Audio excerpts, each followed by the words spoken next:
Good evening and welcome to the June 22nd, 2022 meeting of the City of Tuscaloosa Planning and Zoning Commission. This meeting allows for alternative participation in order to accommodate all citizens. Any written comments sent to staff were forwarded to the commission directly. At this time, I'd like to introduce our staff: Jimbo Woodson, Deputy City Attorney; Michael Garner, Civil Engineer; Zach Pons, Acting Director of Planning; Caitlin Giles, Development Review Coordinator; Haley Harris, Planner; Tiana Rivas, Office Administrator. There are 9 members of the Planning Commission, all of whom are appointed by the mayor for staggered terms, with the exception of the City Council representative, who is appointed by the City Council. I ask the commission members to introduce themselves and state their occupation, beginning with Mr. Rumsey. Stephen Rumsey, business owner. Vince Dooley, UA Construction Administration. Tim Harrison, General Contractor. Councilwoman Raven Howard, City of Tuscaloosa, District 2. Bill Wright, business owner. There are sign-up sheets outside for public comment. If you did not sign up, you will still be given an opportunity to speak. Procedures tonight: the commission will take up items in the order of our final agenda. The commission will initially receive a presentation from the staff as to the details of the agenda item. Additionally, we may hear certain matters involving the same property, such as an annexation and a zoning matter concurrently, although we will take separate votes on each matter involving the same property. After the staff presentation, I will call upon the petitioner to present their case. At the conclusion of the petitioner's remarks, I will then call on any other party in order of sign up or otherwise who desires to support the petition, and thereafter will call in order of sign up otherwise who oppose the petition. When it's your time for comment, staff will introduce you to the commission to provide your remarks. Any written comments you have included into the record. We reserve the right to limit the time of remarks as to those agenda items with lengthy sign-up sheets or where continued from previous meetings. After receiving the remarks of those who oppose the petition, the petitioner will have the opportunity to respond to those objections. If the petitioner presents any new information in response to the objections, we will allow those who oppose the opportunity to respond to the new information only. During the course of this presentation, you may be interrupted by any member of the commission for clarification or additional information. Such interruptions will not reduce your allowed time limit. Once the commission members are satisfied they have received all relevant information, I will then close the further discussion by the public, at which time the commission members will discuss the matter and then vote. After the vote, you are free to leave. These proceedings are video recorded and broadcast live.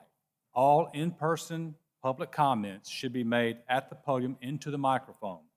Comments made by phone or virtually are video recorded through the conferencing application. Please first state your name and address for the record. Jurisdiction: in all matters pertaining to subdivision regulations, approval of subdivisions within the city limits and its planning jurisdiction, and as to amendments, planned unit developments, and located outside the city limits, this commission serves as the final authority. As to matters pertaining to historic buffer zone construction, our decision is subject to appeal to the City Council.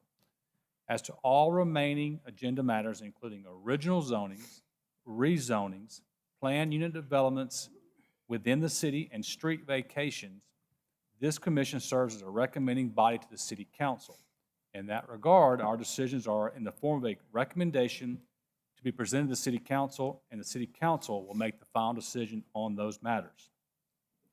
Subdivision approvals require the affirmative vote of 6 members of the Planning Commission.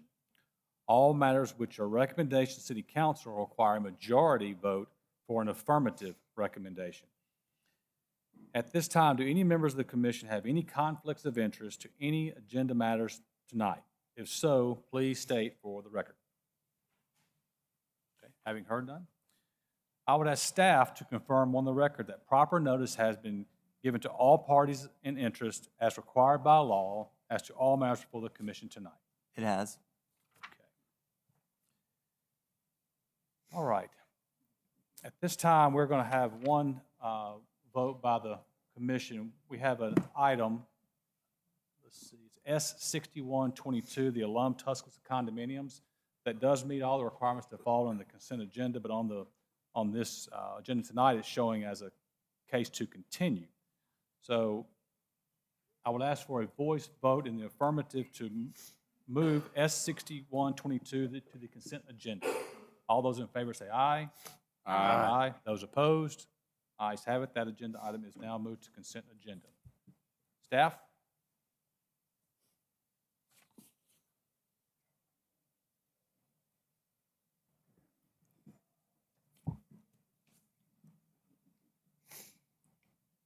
Good evening, Commission. First thing for tonight, we have Z 1422 that will be continued by staff. And we have S 3922 continuing to July 2022. This was notified prior to legal notice being published and mailings being sent. Jumping into our annexations for the evening, we'll begin with AN 322. This is to annex approximately 11 acres located at 13525 Regional Forest Road. Here is the zoning map. Has everybody got their computer? Mine's not on. working. Now it's Oh, I'll take no. it fired up. All right, we're ready. Technical difficulties. Hey, Well- give us 1 second. The other two aren't on, and Ms. Prince is coming in, so. I got a little blue box. I might need you to show me how to do this. Yeah. I don't know which, I'm not sure which button to push. Yep. Okay. Were they sharing previously? No. And then just They were all. Which I can turn around and look this way.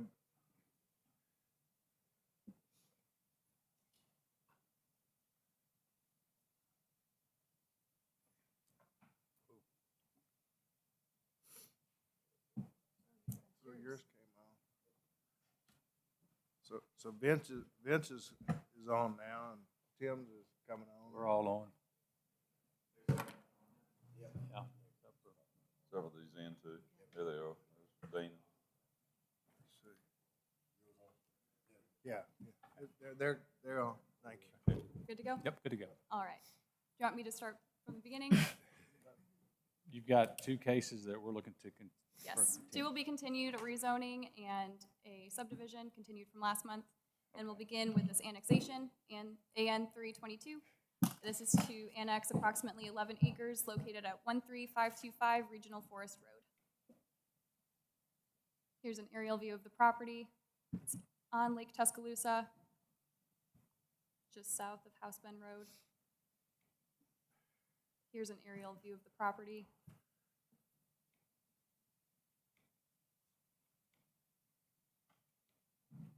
Thank you. The document analyzed was framework. Framework outlined an annexation policy and identified growth priority areas. And from the future land use character map, we have this identified as lakeside living. The petition is due to the preferred school being Rock Quarry Elementary School. The use is currently and will remain a single-family home. The 8 points of evaluation criteria were also outlined. And on the next slide, you'll see the recommendations that we received from other departments within the city, and they have been forwarded on to the petitioner as well. Environmental Services said that the property is located outside of the service area. Office of the City Engineer, no services will be provided, and building inspections say that building code will be applied. Petitioner is here on Zoom. Do you have any questions for staff? No questions for staff. Petitioner.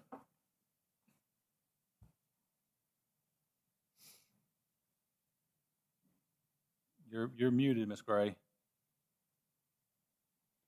Sorry. Name and address for the record. Can y'all hear me now? I'm sorry. This is my first time. Name and address for the record, please. Yes, sir. My name is Haley Gray, and my current address is 10999 Telmar, Telmar Drive, and it's Northport, Alabama, 35475. And you're requesting to be annexed to the city of Tuscaloosa, correct? Yes, sir.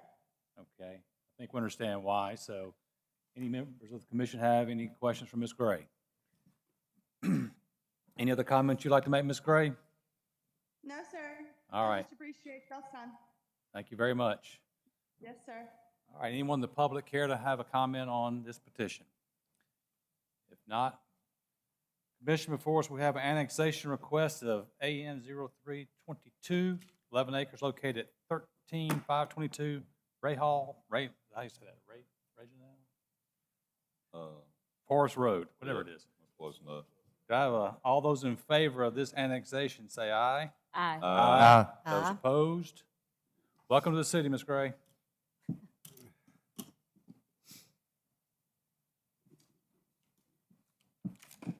Next case for the evening, we have DROD 422. Sortis Holding LLC petitions to construct a 7-story hotel with approximately 18,000 square feet of ground floor commercial space and 92 condominium units with underground parking located at 2130 4th Street. This is Zone BC in the DROD, Council District 4. Here is the aerial. So 21st Avenue is to your right. You all saw this a few months back, warehouse on 4th. It's the land adjacent to it. Here's an aerial view of the property. And another view. And another. So again, to the north is 21st Avenue. And another view with Jack Warner to the north in this image. 21st running up and down to the right. And one more view for good measure. This is to construct a 7-story mixed-use hotel building.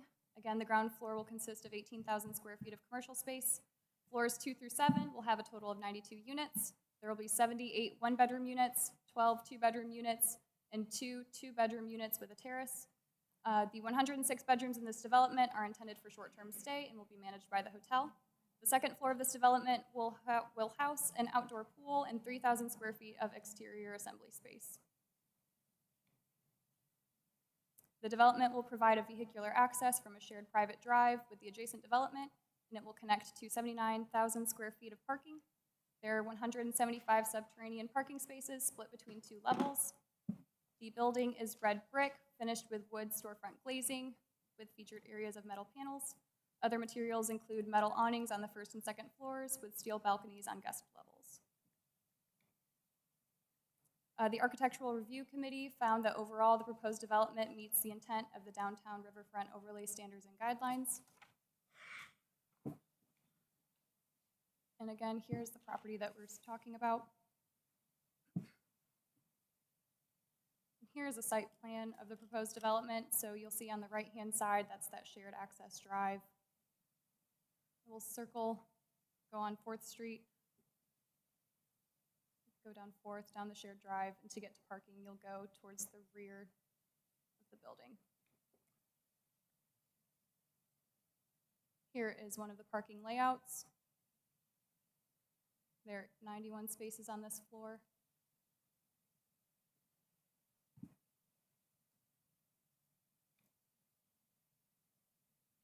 And the other level of parking.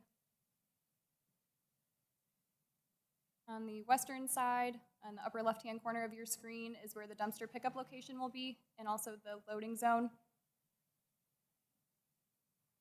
There are 81 parking spaces on this level, for a total of 172.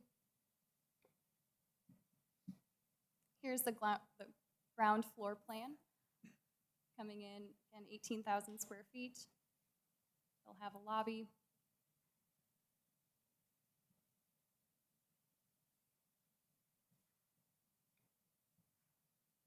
And here's the floor plan for level 2. This is the level with the pool and outdoor area. Mechanical units located on the left of your screen.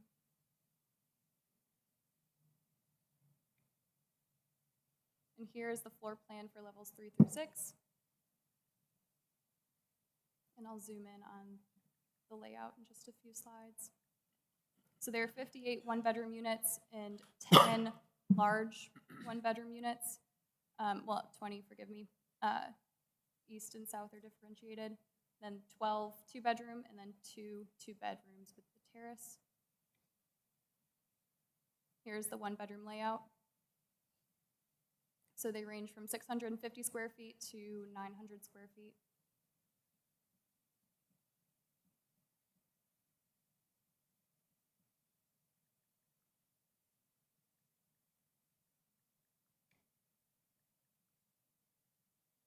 Here's the 7th story.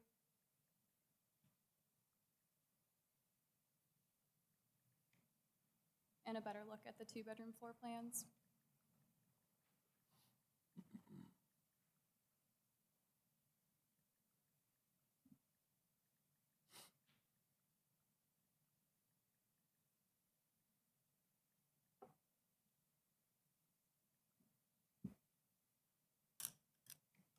Next, we'll move into some renderings of the proposed development. So this is the south elevation. This is if you're standing at 4th, looking straight on with the building.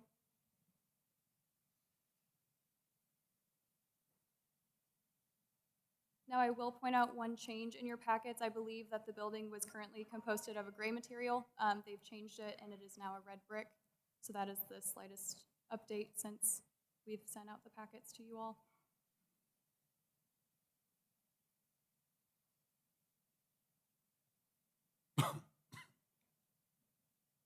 Now we're looking at the east elevation. This is if you're standing in that shared drive with 21st behind you. So it drops down to wrap around for the parking in the rear of the building. This is their entrance.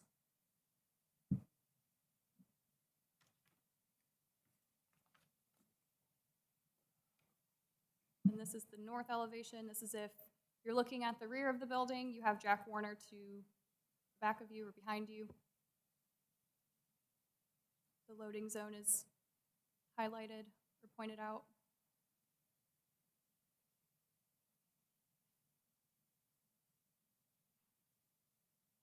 So again, it's 2 levels of parking.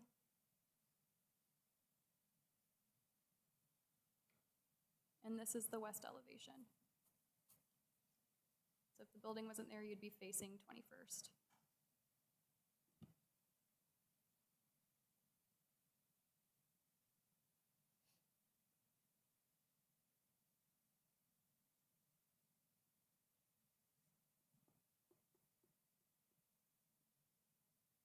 And then the next slides will be some more photos that the applicant has provided. But I'll give you all just another second to take a look if you'd like.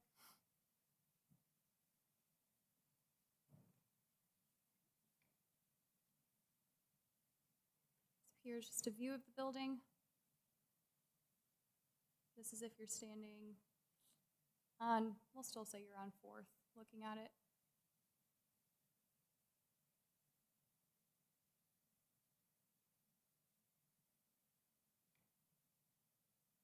Cafe, restaurant area, some outdoor seating, landscaping, corner view of the restaurant area.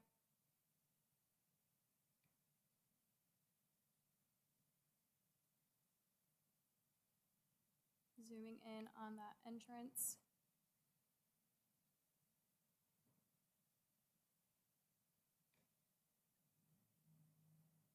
Here's if you're standing in that shared drive, the parking to the right.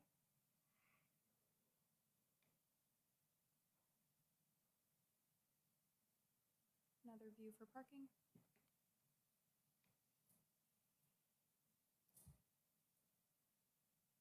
More detail on the building.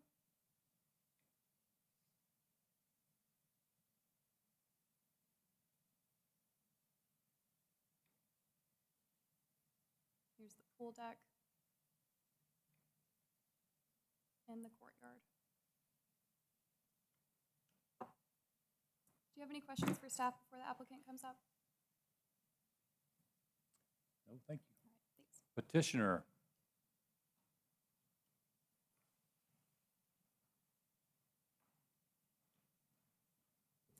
Hello, I'm Carrie Strickland with Works Progress Architecture.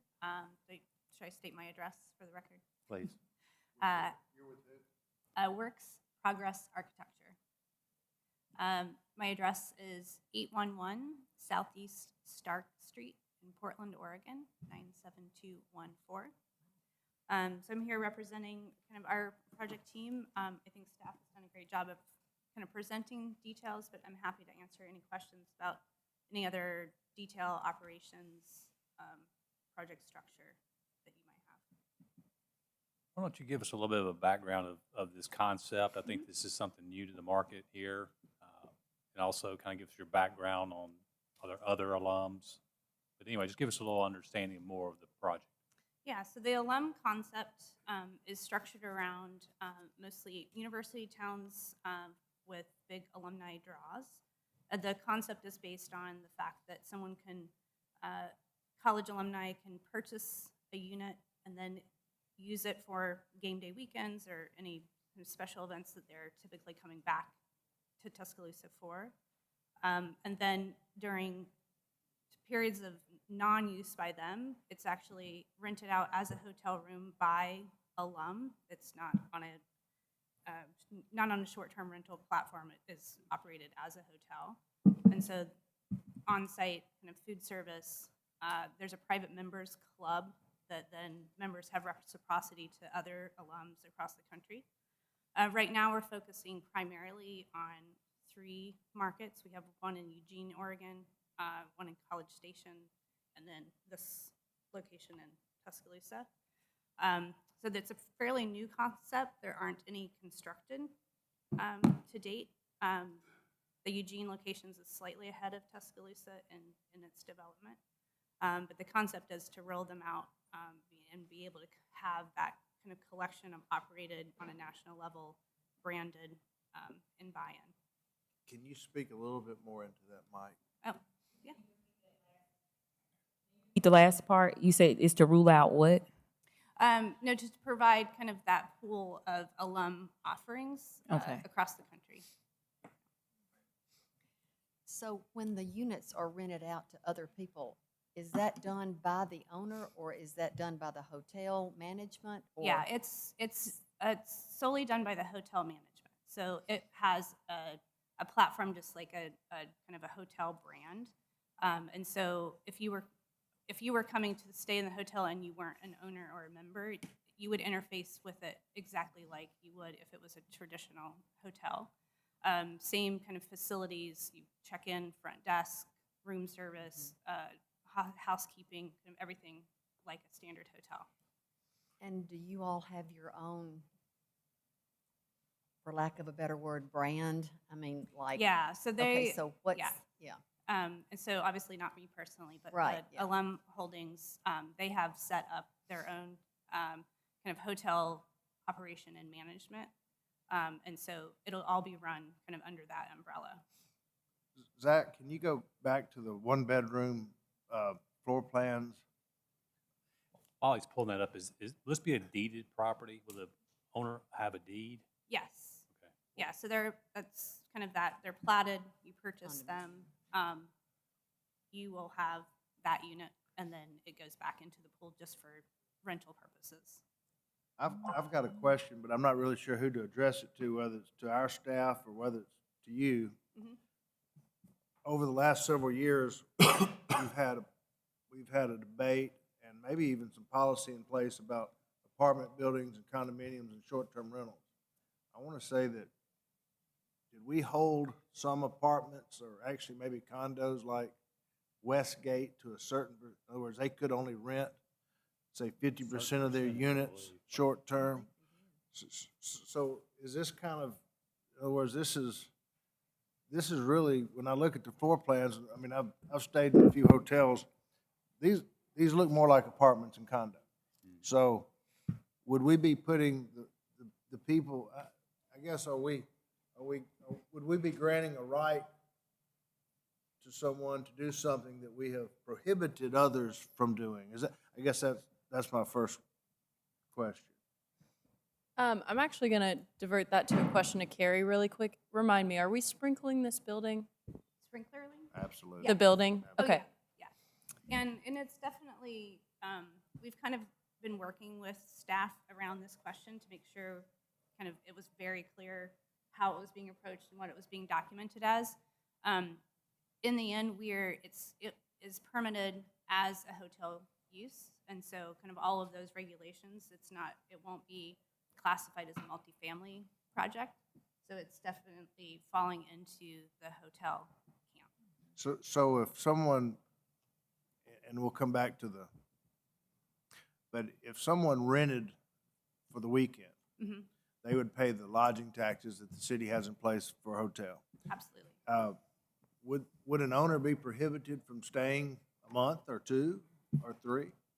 There's limitations, an owner cannot stay longer than 30 days. And so it's fitting into that category, so it's limiting, even as an owner, you can stay 30 days, you have to kind of leave and come back. But the idea is that the model is really built around the benefit from, as an owner, you also get profit proceeds from renting your unit. So for the whole kind of system to work, all of the guidelines are set so that you can't stay longer than 30 days at a time. So if I own a unit and I want to rent it out, I have two concerns off the top of my head. One is, I guess I could move out at 11 p.m. on a Tuesday on the 29th and move back in on the 1st, and I could do that every month and use it all year. That would be one concern.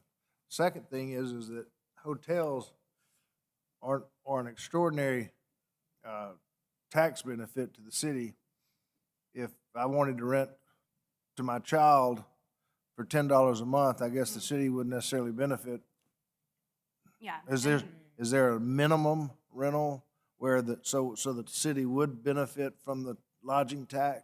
Yeah, so when you're an owner in the project and you're kind of owner in your unit, you can't rent it out individually. So you have to, if you're not using it, it has to be like processed back through the hotel platform.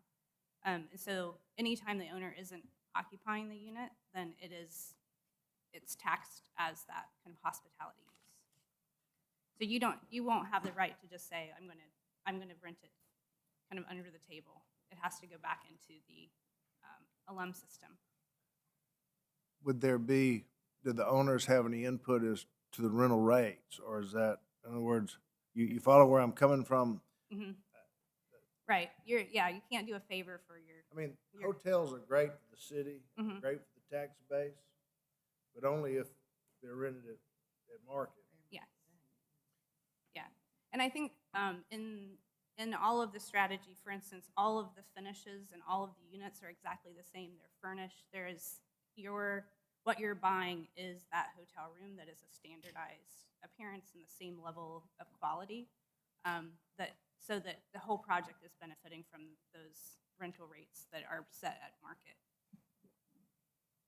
Did you get an answer to whether the owners pay lodging tax as well? I don't believe they do. So when they have their units, I don't think so. But that's actually Open question. Open question. Really, that's a little over my pay grade in this case. So really, it's a game day condo. It's very similar to that. I think that the difference, and I think that I believe y'all have a similar project that is a game day kind of condo situation. I think the difference is this is definitely run by the hotel management. When you're not using it, it's you're signing up for your days and you're blocking those out. But then every other day, you don't have a say whether it's rented or not or who's renting it. It's run by the management. I mean, I like that you're being honest and straightforward about what your intentions are. I think what it puts us in the position is, do we have to go back and grant the same rights? Would it be unreasonable or unfair to not grant local developers, or not local developers, but people that have developed locally products that are materially similar or exactly the same, and allow them to do the same thing? Well, I think only if they're Well, back to in the- the only if they're- hotel ownership. Yeah, I mean, If a there's hotel would manage it and, there's a lot of hurdles to go through to have that hotel management take over that Yeah. development and it be condoed out. And from our standpoint, I guess it passed y'all's litmus test as a hotel. Is that correct, from a staff standpoint? Yeah, that's correct. You've been working with the developer. We've been having many discussions with them, and yes, that's correct. And a good comparison for you guys might also be Park Place in town. It's on the Strip, closest to downtown, really. It's a multifamily building that has apartments in it, but they operate primarily like game day condos. But it's a living unit, dwelling unit, but they are primarily run as short-term rentals. So each owner has a short-term rental license. This is instead a company that manages it for you, and it operates like a hotel. The way we can tell those differences are some things like closet space in the apartments at Park Place. They also have washer and dryer, I believe, things like that. This operates more like a hotel. Is there any,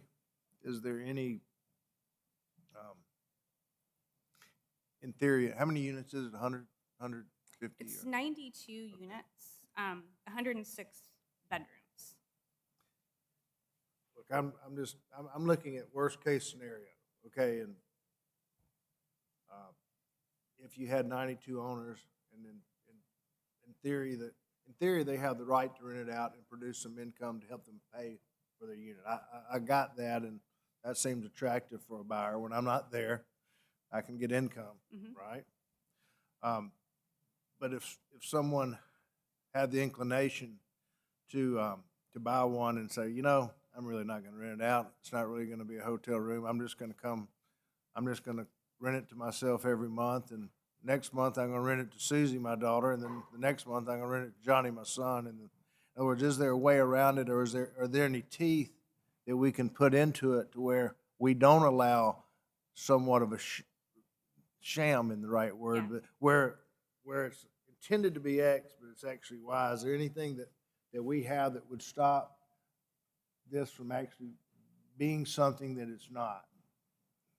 So I'm pretty sure that's in your business model, correct? Yeah, it's in the business model and in all the HOA documents. There are pretty strict restrictions on that. Again, it's not serving, the idea is that it needs to be able to serve the larger brand. And something like that is, you know, whether you want to do it or not, it's not going to be beneficial to the whole. And there's a lot of teeth in the entire package.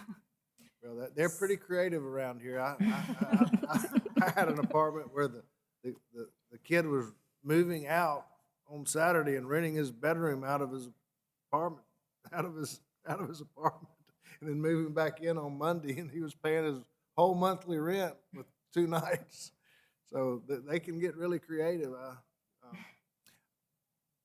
I guess my thought is, as long as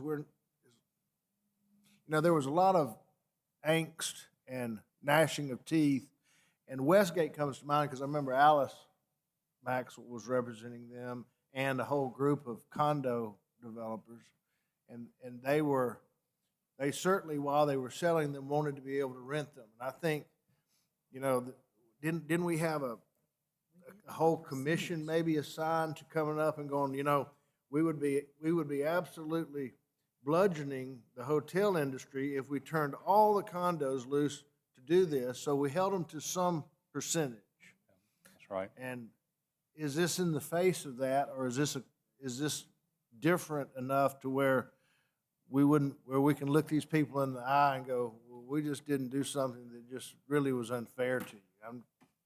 It seems the answer is it's a hotel. We know that. The challenge I think I'm hearing concern about is how does the HOA or how does alum internally manage what is being talked about here? That's going to be, I don't know, I probably can't answer that question, but that's probably what I'm hearing is that how do you prevent a scenario where you check out the next day and you come back for another month? And, I mean, is there a maximum number of days per year that the owner can occupy as opposed to being 30 straight days? Right.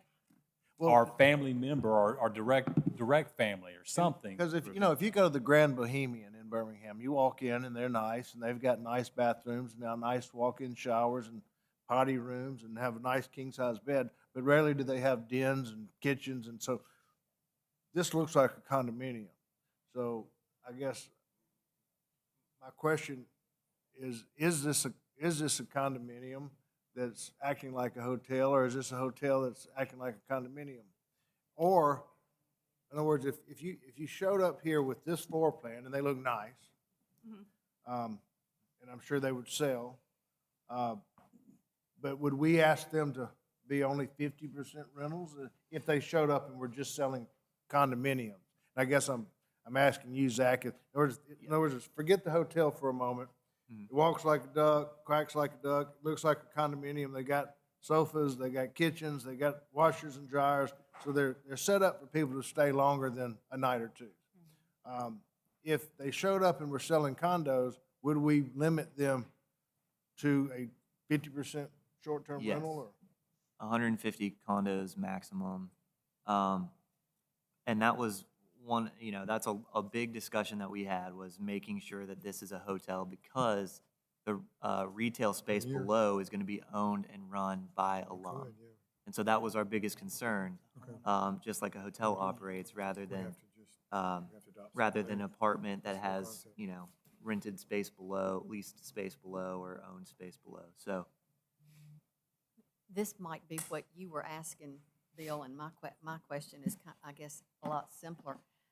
In my mind, who monitors the 30 days? Like if you say you can only, the longest you could stay is 30 days. To me, it seems like it would be in the hotel's best interest to make sure somebody gets out of there, because otherwise you can't rent it for the rate that you want to rent it to. Exactly. I mean, and I don't know how we monitor Westgate or whoever else. I don't know if that's the city responsibility or what, but I guess what I'm thinking is, unless y'all have some sort of fail-safe monitoring program in place, it looks like Stephen was alluding to, there's that element of, they're not going to do it the way you intend for it to be done. And I guess I'm asking, that may be in the HOA documents, that may be, you might have a full-time person who, checks on vacancies or non-vacancies, but I think that's what, and mainly because we don't want to, just like Stephen said, we've got all these hotels that we want to make sure stay in business and do well. Well, if I'm the owner of Unit 204, and I say, well, we're going to come and use it for the next 2 weekends or 3 weekends, do we really know who's going into the unit? In other words, if I want to let the Princes use my unit because they're Bama fans, I mean, would you really know? Because that becomes a tedious,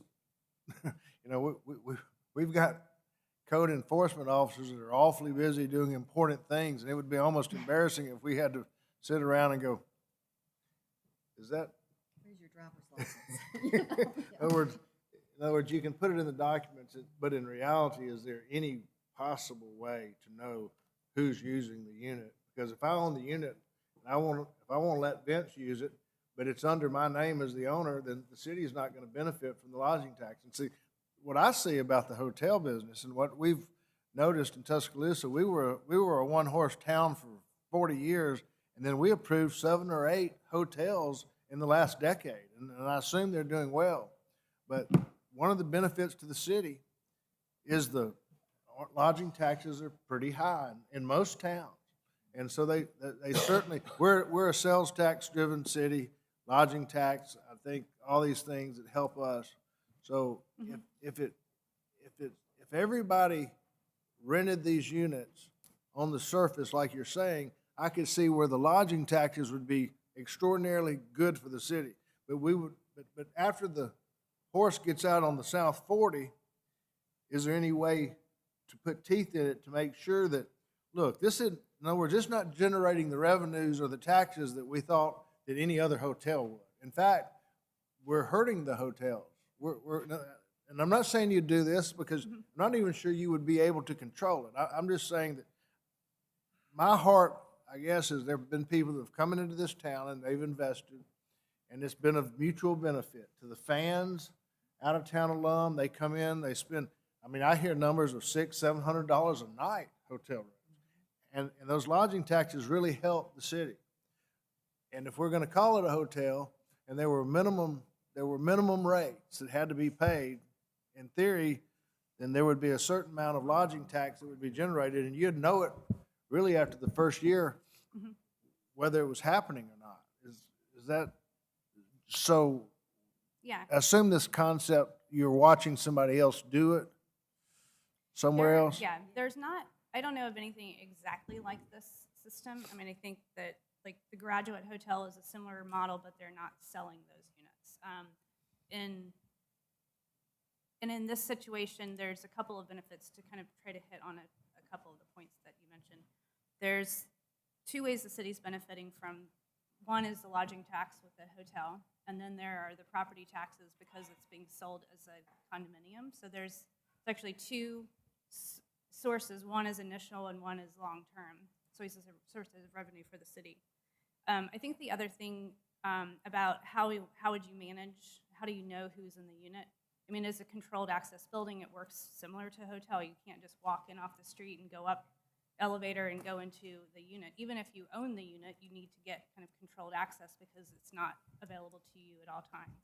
And so I don't, though I understand the logic of where your questions are coming from, I think that in this model of it is a hotel, there is a front desk, you have to check in.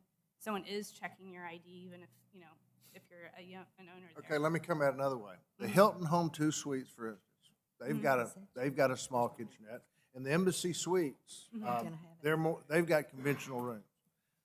For football game weekends and graduation and things like that, they're renting for $500, $600, $700, $800 a night. These units are twice the square footage, so would they be renting for $1,500 a night?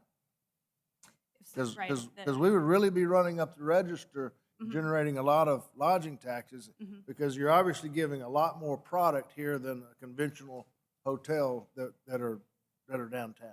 Right. With the rates, what would you see the rate structure perhaps being? Yeah, that I don't know if. So another thing, just to chime in here, Yeah. we want to also, this is a DROD proposal, so we want to look at the design of the building. I know the function is also very important.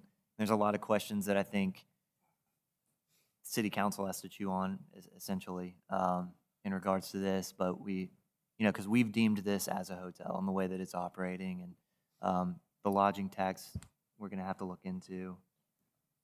But we need. In other words, the concept of a hotel is not before you, just the design. Yes, exactly. As to whether it meets the criteria. So I think. And the lodging tax question has to be determined, and if it does apply, that will also address some of your concerns.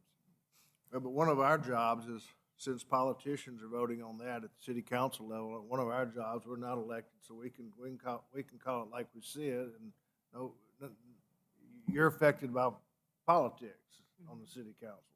So we're a buffer between that. And as long as we, if it looks to me like if the Embassy Suites rents for $600 a night or $800 a night, and it's 400 square feet, and these are 800, then it looks to me like these should rent for $1,200 to $1,300 a night. And we're gonna know pretty doggone quick when those lodging taxes start being remitted, whether this is a hotel or if this is a condominium. And if it's a condominium, and we wake up and we realize that it's really not a hotel at all, it's a condominium, then what? Then what do we do? Do we rescind the license? Or do we, or do we go, oh gee whiz, we messed up? The only thing you're voting on tonight is to approve basically the facade of the building. I hear what you're and the saying, but I'm criteria. trying to be a steward of the city of Tuscaloosa and the citizens and. I appreciate your questions. But I think what you've seen tonight are some questions that are gonna be answered at that level. And if Beyond- lodging beyond- tax is not beyond our- currently applicable, it could be possibly made applicable. And other criteria to limit things could be placed in as well. I think you'll see the city council will want some answers to the questions that's been posed by Mr. Rumsey and some of the commission, so.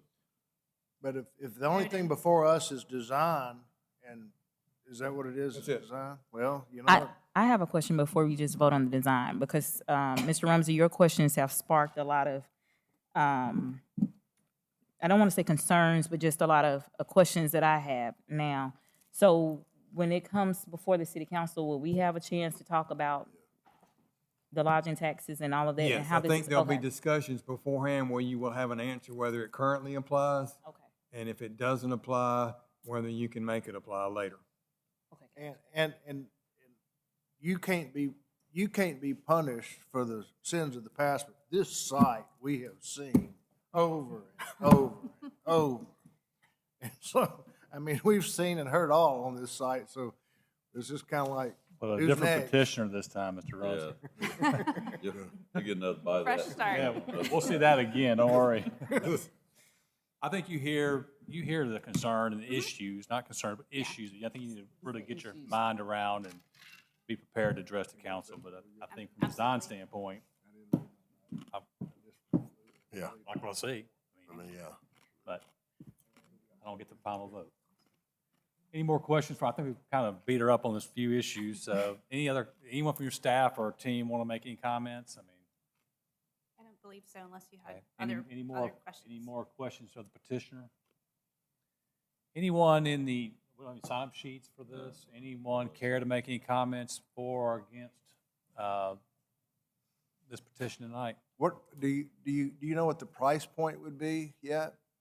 I might be interested in one. Yeah.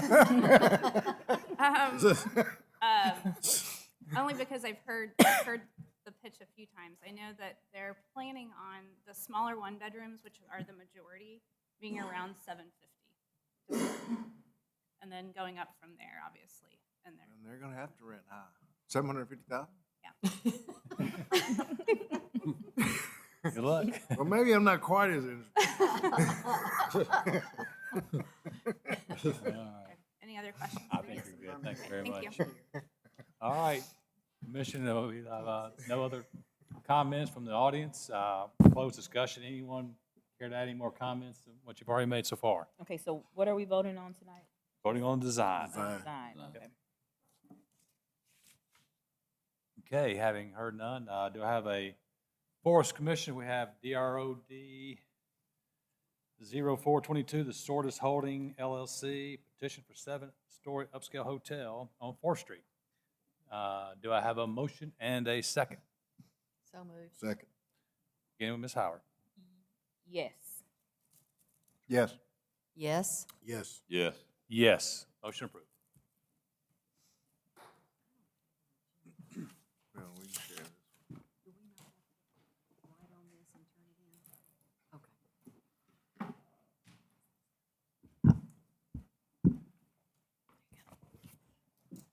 All right, Commission, tonight we have 5 items on the consent agenda. 3 are on the screen, and here are the other 2. Has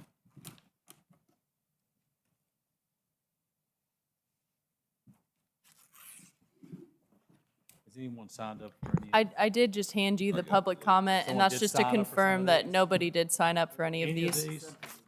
I've got, we got S38, S43, S56. So nothing on consent, though, right? Well, or do we? No. Okay.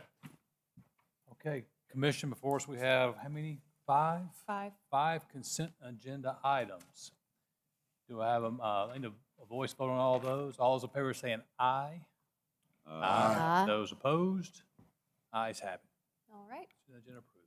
Moving into our continued cases from last month, we'll begin with S3822. This is the resurvey of lots 1 and 2, Block 3, lots 6, 7, 10, and 11B, Block 6, Green Acres subdivision and unplatted land, consisting of 6 lots on approximately 33 acres located at 5826 Keens Mill Road. This is not in city limits.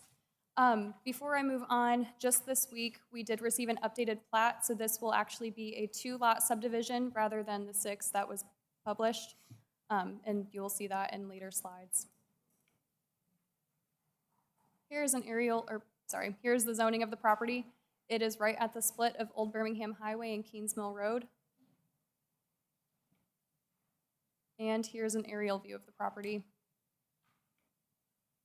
Again, this is a 2-lot subdivision currently. This is going to be done in 2 phases. So the drainage study and emphasis will be focused on Lot 1 primarily this evening. So here's that plat with contours and without.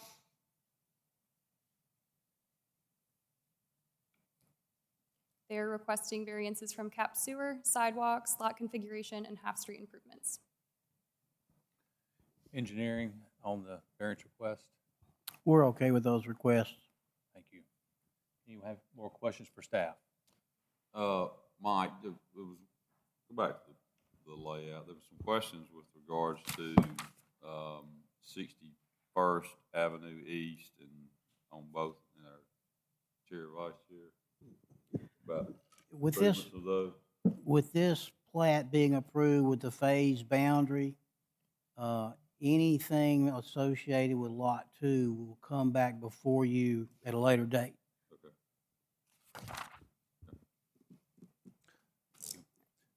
Petitioner.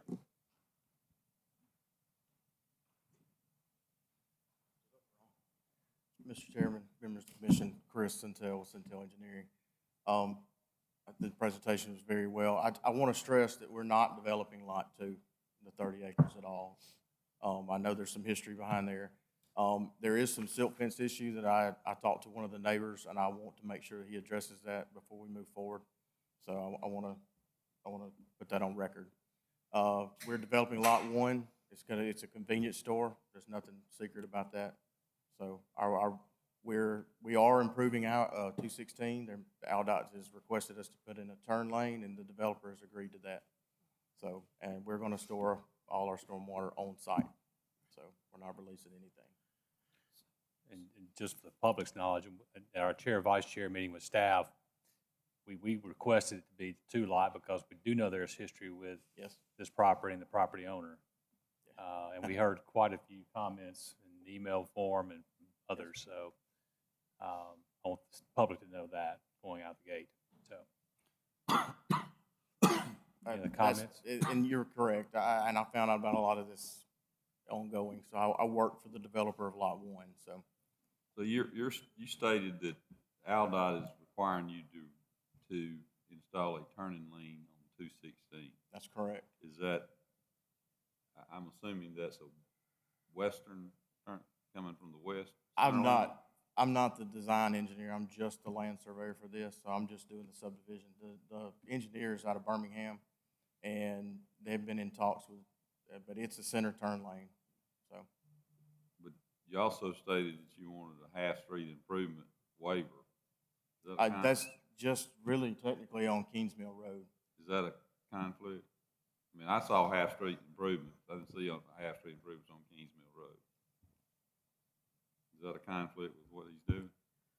No, it does not. My understanding is that AlDOT obviously controls 216, but they also control the first 300 or 400 feet on Kings Mill Road as far as access goes. So in the AlDOT permitting process, they will dictate what happens to Kings Mill with Lot 1 as well.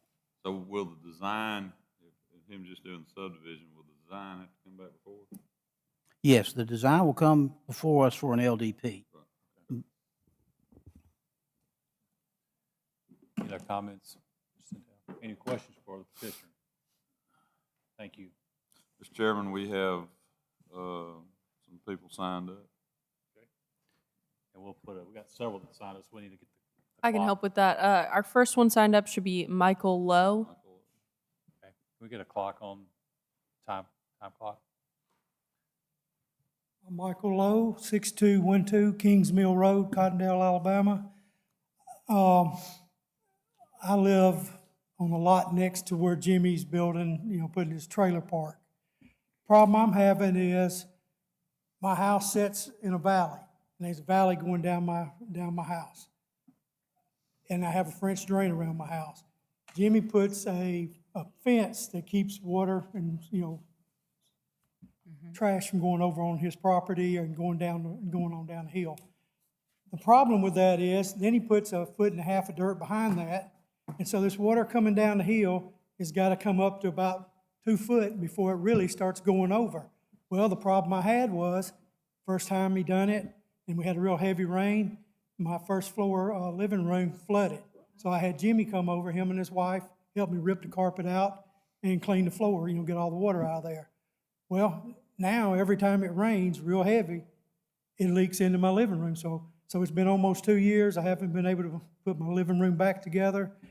I talked to Jimmy about it, and he says, well, you cut it, because I cut a couple of holes in the fence, but it still doesn't help it. If I'm not there, or if I'm asleep, it's lightning, and it fills up with leaves, it still floods my house. So I want him to take that fence down, because he doesn't have a right to flood my property. If he wants to flood his, that's fine. My other thing is, when he was doing his RV park, they'd requested him to put a privacy fence, because basically my house is surrounded by his subdivision. He was supposed to put a privacy fence around my property, and he started on it, but he never came close to completing it. I'd like to see him complete it. And as far as the gas station or convenience store, I'm for that. I think it's probably a good thing in the neighborhood. I know it'd be great for me to be able to stop and get coffee before I go to work. Can That's all I we got to see say. your house on this map? Yeah. Is your house located on this map? Yes, ma'am, it sure is. Which lot? Can someone put a dot on it, or give me the lot number? Give us the lot number. Oh, goodness. Well, you can see some, there's numbers It's on over the- on the right. You got 1, 2 lots, and then you got his 2 lots, and then there's my 2 lots. Okay, so And number my 8 house there. is shaped, Oh. that isn't mine. Mine's the next over. And it's shaped like an L, big L. And like I said, the water before he moved there flowed down through and all through the property. He came in, tore everything up and filled in the valley. Now I got a problem. And it's starting to rot, the wood underneath there. Thank you. Mr. Chairman, next person signed up is Richard Henry.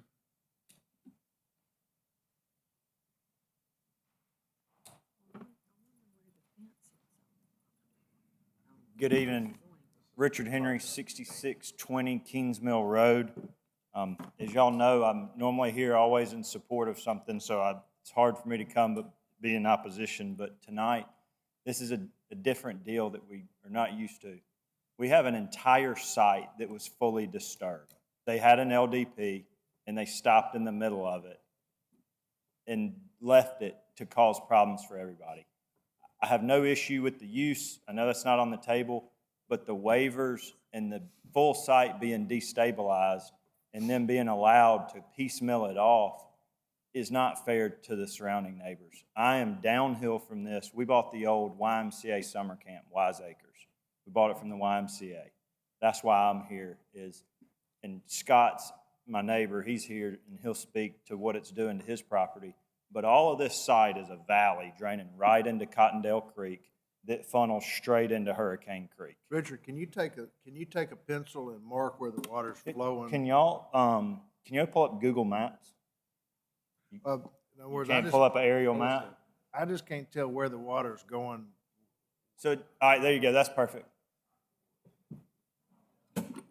So, the whole site is a valley, and it's funneling straight down into Cottondale Creek. And Scott, his property is here. He's here, and he'll speak. But if I had came in front of y'all and asked for an LDP, asked for a subdivision and gotten an LDP, and I stopped in the middle of it and came back up here, I'd be so nervous. Y'all would chew me up one side and down the other and run me out of here, rightfully so. So to allow them to get an LDP to run a trailer park that you can see is being used as a trailer park, that they didn't finish the LDP, it's not right. It's not right to the neighbors that the full site's been destabilized, and then now, because they want to sell a piece to somebody that may do right, may be great, I don't have a problem. I'm sure I'll stop there and get fuel as well. But the issues on this site need to be settled before there's future development. They need to stabilize it. I don't see any reason for a half-street improvement waiver. To do a subdivision in this location with this kind of traffic implement without a traffic study, or at least, knowing what the site plan's gonna be. The drainage study, I think, came in the last week. I know we haven't reviewed it.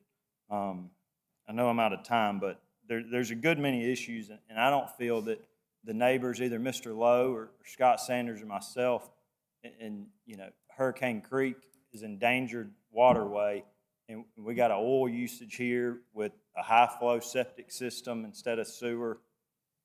I just don't think it's the best idea this close into the city, of which most of this has sewer access, will become city, and we're not doing what we need to protect. You got lift station 10 at the bottom of the hill, so you got sewer capacity in the area, so you will see more development. And half-street improvements, if we don't get them to do it now, we're going to pay for it later as citizens. Do they have retention on the site presently? My understanding is that there is not, that the site was cleared and then left. But I haven't been through the site specifically. I know Scott can speak to a lot more of those details as he's been neighbors with them for, 50 years, so. Where is the fence that Mr. Lowe was talking about? I'm gonna guess, but I'm guessing it's somewhere in this area. But I'm not sure about Mr. Lowe's fence. Okay. But I'll respect the time unless y'all have any questions. Mr. Chairman, next person signed up, Scott Sanders.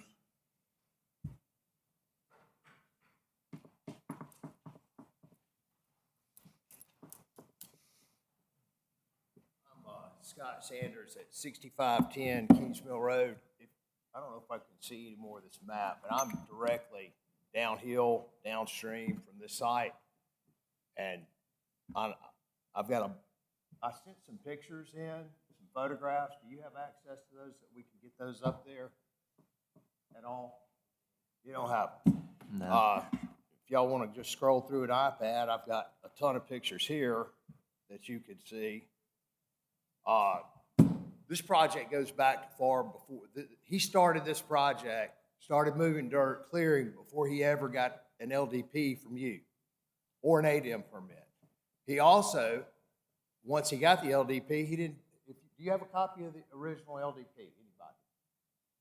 We're not going to be able to pull anything Not going up to be able like to pull that. anything up. No. Okay. The original LDP called for a big settlement basin on property here to control this water. Stay on the microphone though, so we can hear you. If you want to pass it up here, you can, but we got to hear you making comments. You can start here and look at the dates on these. This is my property downhill, and this is the massive amount of flooding, water, erosion. That starts back on June 17th, I think around in June, prior to, of the previous year, June of 2017.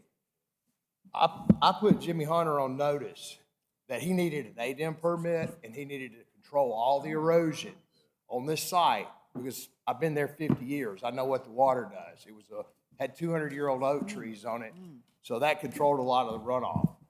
But from the day he started this, he's done nothing he was supposed to do. He even went so far as to put a fake ADM permit up on his job board. And when I finally contacted ADM, they came down and said he's never even applied for an ADM permit. Okay? They shut his project down. I think the city shut his project down because he didn't do anything he was supposed to do. So I'm kind of with Henry here. He needs to do what he was supposed to do the first time instead of going out here moving thousands of yards of dirt, letting it sit a little while after he gets his hand slapped, and come back in here and piecemeal it because I think his representative said they're not developing but this one lot.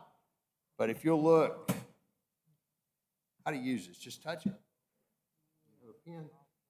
All right, if you look in this area here, he's already set up one mobile home there to rent and said he was going to set up several more mobile homes or to rent on this section. He's got campers set up all over the place over here that I'm sure, I guess he rents those spaces out.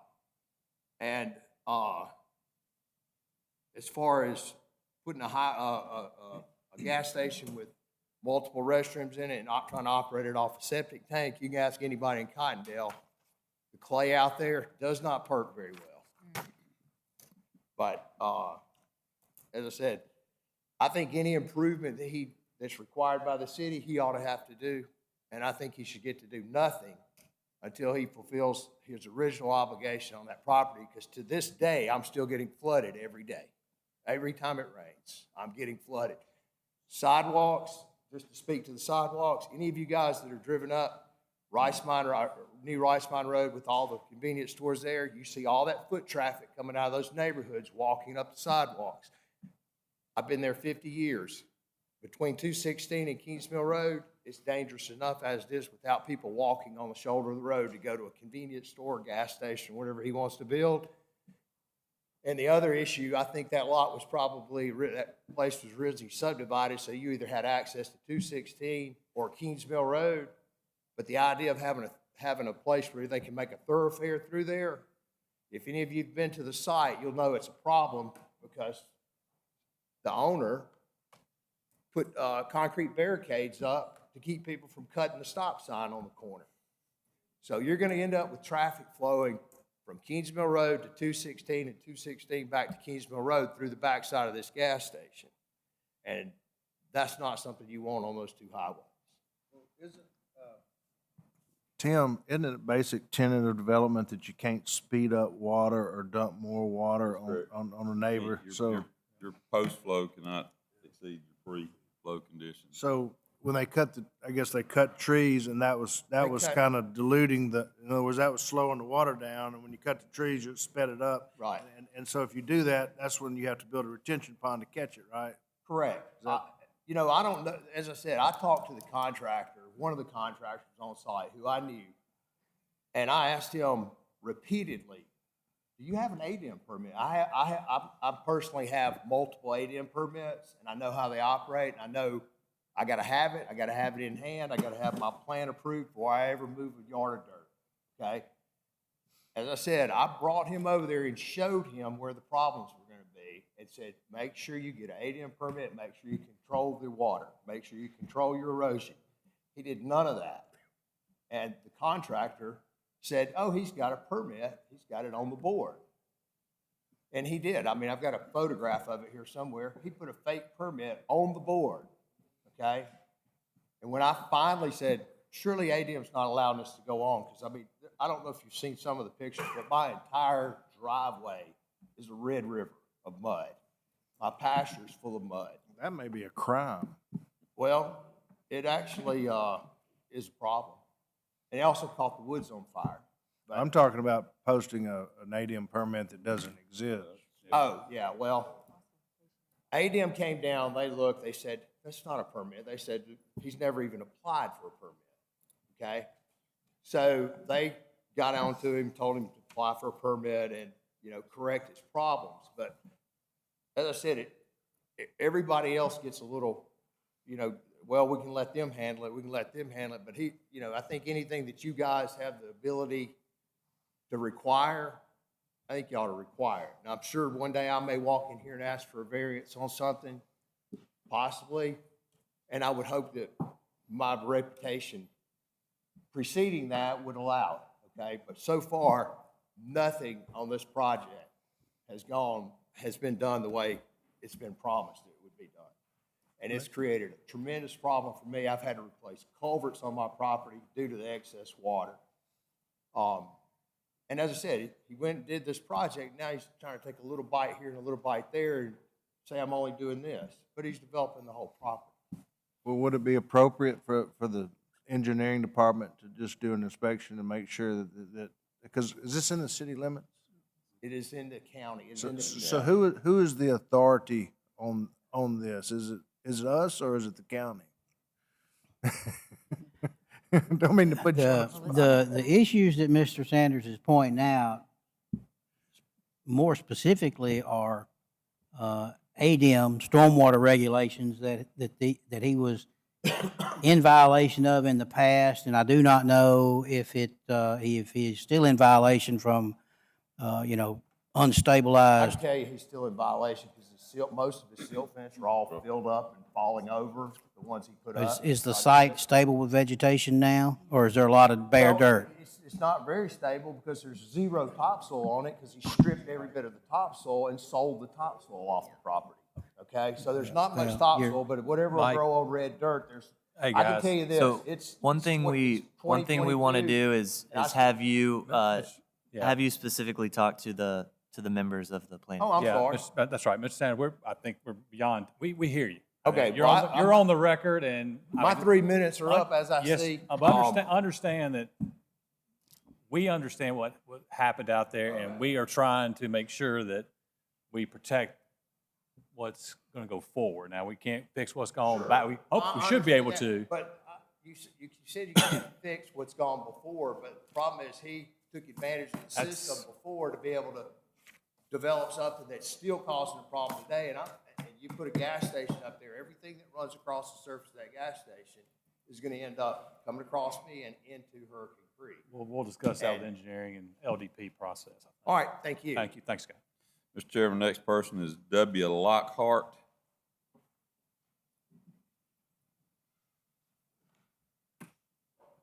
How you doing?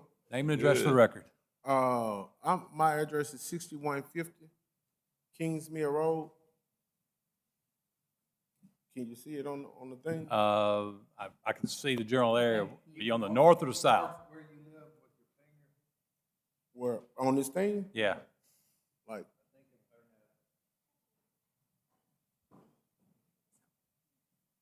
Oh, okay.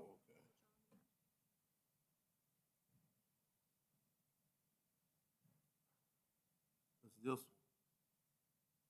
one. Right here. Gotcha. Okay. The reason why I'm up here to say something about this now is I don't know his name, the man that just left. It's referring to some of the stuff that he was saying, and also my neighbor named Mike.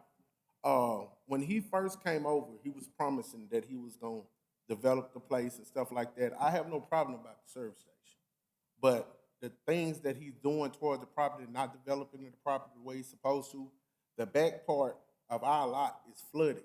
When he came in, he cut down the existing property that's associated with our property, but he came back in and raised it up. And from right there on that little corner part, see, I used to live in that mobile home park that's now a RV park. The county shut that RV park down because the boys had it before he bought it. And all the septic tanks was out of regulations. There was like 100-gallon tanks with 2 houses running on it, which septic was backing up into the houses. So when they shot that down, they lost the part, he bought it. He never developed it from the point of what it was. He only cut the trees down. He moved the dirt. And when he moved the dirt, he also sold it. So what he did, he went behind our property the same way. And he tried to make a road to continue from that point all the way over here to that where he got this new mobile home at now. And it's flooding all the way down through there. People's houses are getting flooded. My neighbor's house has been flooded. Our back property is full of water. Snakes are starting to come up at people's houses, rodents, possums, all kind of stuff we didn't even seen before this was developed. And we tell him about it, we'll get to it. We'll try to fix it. We gonna do this. And then one day he just got said he ain't gonna do nothing. So, and then he told us we could just sell our property and let us buy the whole thing and it'll be fine. So I don't think I'm forced to sell some property because you want to develop your property, and making everybody else's house a shambles of mud. It's kind of bad. I had a playground in the back for my kids to play, but the snakes are so bad now from that water being entrapped in there, and they can't even go out and play. From that right there, I think that he should do better as far as developing his property, and that other property where he's got the mobile home at, ain't no grass growing. It's just water piling up in his back up in my neighbor's yard as well. So it affects us as well. So I hope if y'all do approve it, he needs to do better or don't approve it at all. Thank you, sir. I have a question that I had for the last person that commented. Is the water constantly standing in the Yes. property like those big poodles of water? Yes, it's like Okay, a on little yours pond. it is, but on some people's it's not. Okay, gotcha. Yeah, because what he did instead of raising, instead of just being level with what was already there, he brought and raised it up and then trapped where the water runs off. Because right here at the end part of Kingsmill, where you can go into Colin, there's a city-capped water well right there that let it bypass and it runs into Hurricane Creek. It goes underground. What he did, he cut into that and put a whatever water curb thing on the top of it and moved the water. So I don't know who stayed down there on this back corner over there, but they getting a whole lot of water when it rains. Okay. Thank you. All right. Mr. Chairman, last person we have is Patricia Lockhart.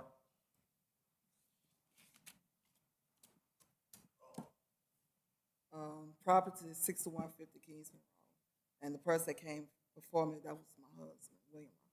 But I'm also speaking for the neighbors and on behalf of my husband as well, and myself as well, too.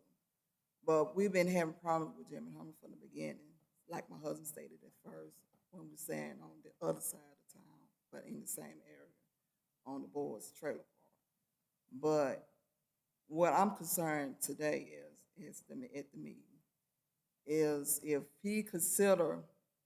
y'all can put in consideration dealing with the county where we at, to look at everybody that has spoken up, including the neighbors, that if y'all to decide wherever it may be, what he might do, just for consideration on the behalf of everything that's been said and everything else. But at the back property where we at, and the side with the other side of the neighbor, it's a water creek flow the neighbor from Hurricane Creek, what the person said earlier, and also tapping into Condell side as well. But I don't agree to certain things of him and some things I'm not. But the part with the gas station, it's like depend on you all. But on our side, it's just, we don't want nothing to contaminate the water supply. Our main concern is, very concerned. And the 16 trailers that he tried to put there, it's gonna be a problem soon. And we just wanna make sure that our opinions are voiced in consideration when that time to come, when y'all decide what y'all gonna do from there forward. And that's all I have to say from there. Thank you, ma'am. Thank you. Mr. Chairman, that's all we have signed up. Is anyone else who didn't sign up care to speak on this issue, or this petition? Mr. Centel, you want to make any comments on what you heard or address for the record? Yeah, I just want to go on record, Mr. Lowe's problem is who I talked to today about the sill fence. So I want to make sure we go on record that we're going to try to take care of that. As far as the other comments, I do not represent Mr. Hunter. He is the owner of the property. I represent the developer of Lot 1, which is a convenience store. I've done many of these with that developer, and he is a responsible developer. Who is this developer? A1 Properties. But Mr. Hunter has to sell this property. He has to sell the property to my developer in order for this project to go. So let me, fixing one of the constituents' problems is not fixing the problem. Every now and again, we get an opportunity when we approve something and a developer doesn't fulfill his obligations on the site, which this guy didn't on this trailer park. We've heard problems on this site for years. Every now and again, we get an opportunity to make a stand and say no, because the developer didn't bring the property in like he was supposed to. He did not commit. He's got a site out there that's unhealed. He's got a site out there that's causing other problems. We're hearing fraud issues with fake ADM permits. I mean, these are things we're hearing about. The unfortunate thing is this commission does not have the right to say, hey, you got to go out there and heal these people's problems. The only thing we can do is deny this request and deny him the ability to sell this property. It doesn't fix the property. And it doesn't fix the problems that he's already created. Yeah. But it denies this guy sale. That's our only remedy. Is there any repercussions we can have in the LDP process? So, we had an LDP to begin with. Yeah, you're right. So it's not. It has not been fixed. My suggestion and the way that I would vote here is this guy needs to go away and fix these problems and satisfy these surrounding areas. And if he wants to bring this back to us beforehand, and these people are satisfied, I don't have a problem in subdividing. Looks to me like you could take a backhoe and dig a big old hole and slow the water down, if nothing else. The guy, if he's taken the topsoil off this site and sold it, it will Yeah, not that's- reseed that's itself. the It will one. not sell it Yeah. unless he does extreme measures. He probably has not done that. Absolutely. I agree. And we're not, the only waiver, I guess, that applies to Lot 1, though, is the cap sewer.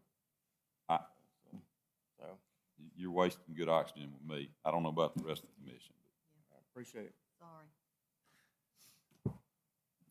All right, commission, I guess we'll close, and obviously we've heard enough tonight to know that this has not been a good situation. We're well aware of it for a while now. Part of you says, well, maybe the gas station would be an improvement that might help the area, and maybe it might help someone else come in and buy this property and do the right thing with it. But then again, you don't reward somebody for neglecting their responsibility and totally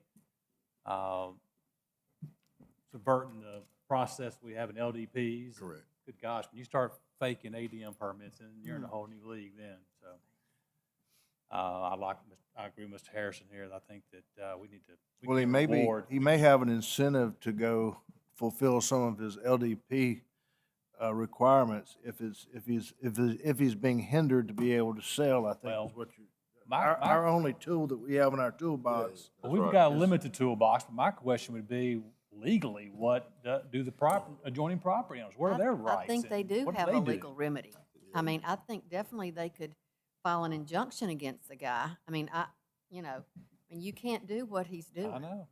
No matter where you are in the, The city can look at county or the whatever. prior LDP and try to make him comply. And as far as if you're gonna vote to deny, all you'd have to do is simply deny the requested variances. One of the points that Centel makes, though, is his buyer is actually gonna be a more responsible, he could actually, in other words, He can if improve the it. property was sold piecemeal, if to responsible developers, and it could get solved over time, because it sounds like if left in the condition, it's gonna continue to be a problem. So therein lies the dilemma. If the property is sold under one lot, then yes. If the property is subdivided, then he's only responsible for that subdivided piece, so no. So And this that- property is subdivided, right? 'Cause It we're is only not talking about lots. subdivided. He's asking It's for not. two lots. That's what he's He's asking. asking for Two lots. two Oh, lots. okay. They could require an LDP on the whole property if it's not subdivided. Correct. But being subdivided, you're limited. You're just limited.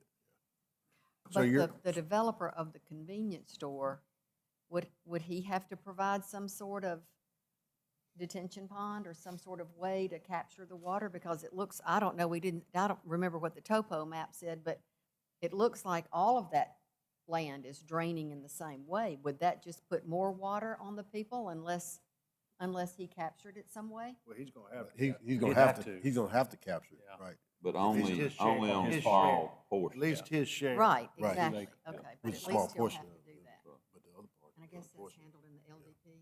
I mean, I don't know. Any other comments or questions of staff or any commissioner want to make any more comments? So Jimbo, what did you say? You made a comment about we can deny it on what? What was that? As to your vote, we always ask you to request a reason for Variance denial, but, request. Okay. you can say the variance request, but also I think you just referred to, as stated by Mr. Harrison, in his summary of the issues, you could also say that as well. Okay. Gotcha. Thank you. Okay, commission, we have before us S 3822, the resurvey of lots 1, 2, and on, I mean, I guess he could go out there and put sewer and sidewalks.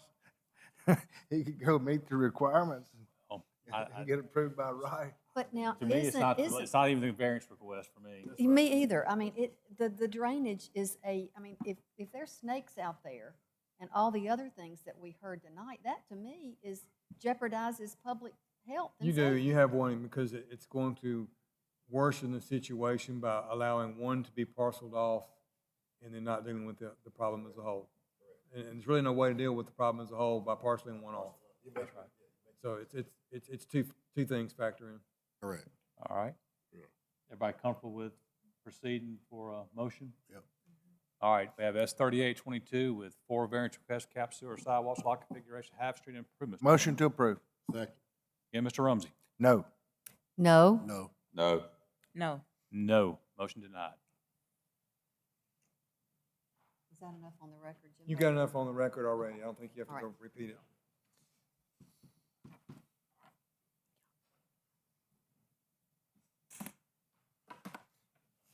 He reminds me of that builder that came up here and asked for a subdivision. He'd already framed the house.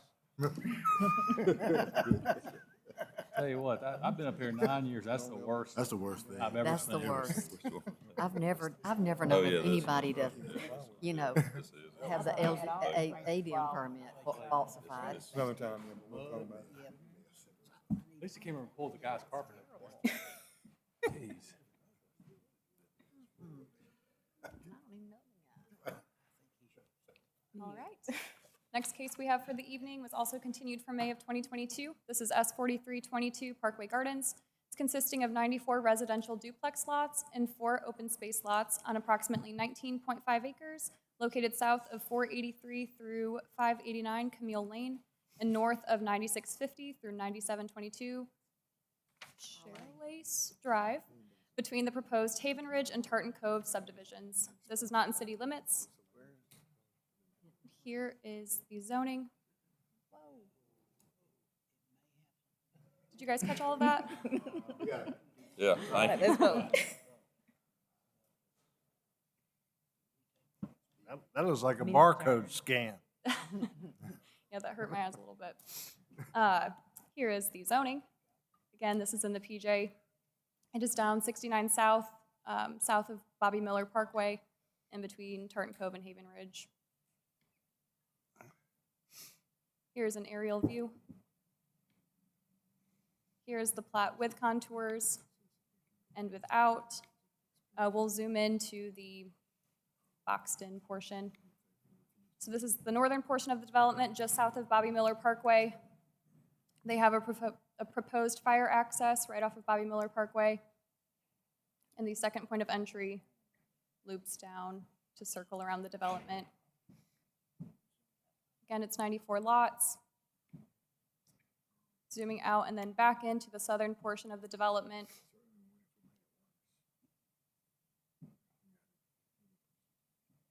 I believe the smallest lot is coming in at 5,200 square feet. And again, these are for duplexes. And we'll zoom in again just to blow it up a little bit better. The outer lots have a 25-foot rear setback. The interior lots, 57 through 62, have 35 feet. Front setback of 20, side setback of 5, with the interior being 0. And here are renderings of what they would like the duplexes to look like.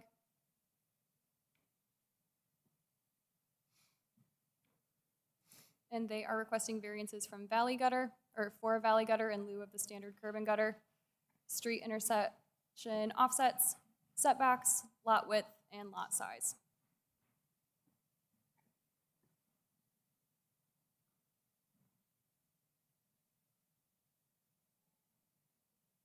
Do you have any questions for staff before the petitioner comes up?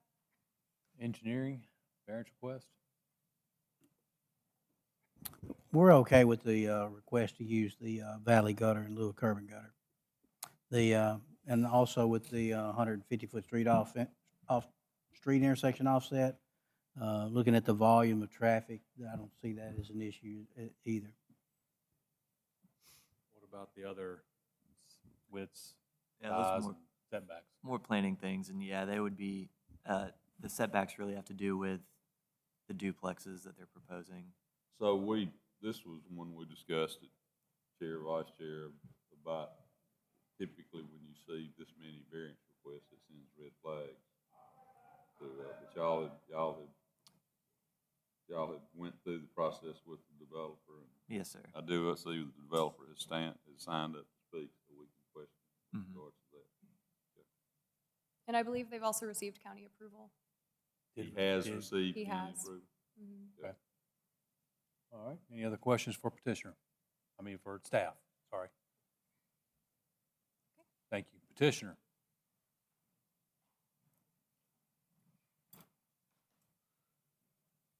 Mr. Chairman, members of the board, I'm Michael McGuire, McGuire and Associates, we're a division of GSA, 2315 14th Street, Tuscaloosa. We've been working on this project for probably 2 years or better, going back and forth with different concepts and trying to get something that Commissioner Nelson was okay with, the adjoining neighbors were okay with. I think what we have now, as far as city staff, county staff, fire department, seems to be satisfied with. We've gone to the county commission and got approval there for our waivers. It's going to be served by sanitary sewer, city sewer. But we're actually going to tie into the system on Tartan Cove immediately adjacent to us. I know that the Hinton Place county engineer, Scott Andrews, went down and met with some of the people at Hinton Place. They were concerned about the water. The water does sheet flow off this site on a few of those homes, so we're going to put 2 detention ponds, the southeast corner and southwest corner of the site, to hopefully address all their concerns. But we will address their concerns. This is pretty much, it's similar. It's a townhome concept. It's similar to what they just I think it was approved upon Old Greensboro Road. We're just not having multiple townhomes, we're just having a duplex. Staff, And can you? pull Builders up- here, if y'all got any questions. Well, So- staff, pull up the larger site plan. Okay. Question for you on go back up towards the north there. All right. I don't know what it's labeled as, but the fire access there onto Bobby Miller, Mhm. is that gonna be paved or what is that gonna be? Yes, there's a section in the code, I think it's 503, Mike, correct me if I'm wrong, but yes, it'll have to be surfaced, and there's different options. I mean, you can actually surface it, I believe you can put different things, types of stone, and hopefully get grass going on it. It'll be gated. I'm about to say that. It is gonna be gated, Yeah. like Knox box or something like that. Yes, So public they won't have the code to access the gate, fire department, only fire. yes. So there won't be there's no way a tenant or a homeowner could access Bobby Miller from that. It's Bolt- not intended bolt- to. Bolt cutter. Well, that's. Yeah. It's gonna be, there's something similar between High Grove and the towns of North River. It'll be the exact same thing. Has that been an issue, staff? Have you heard anything? Okay. That was the concern there, was that with the general public have access to that use. And we are doing one of the things was, we're doing a boulevard entrance for the fire department, wanted that as well, so that in case one side gets blocked, we can force exit through the other side.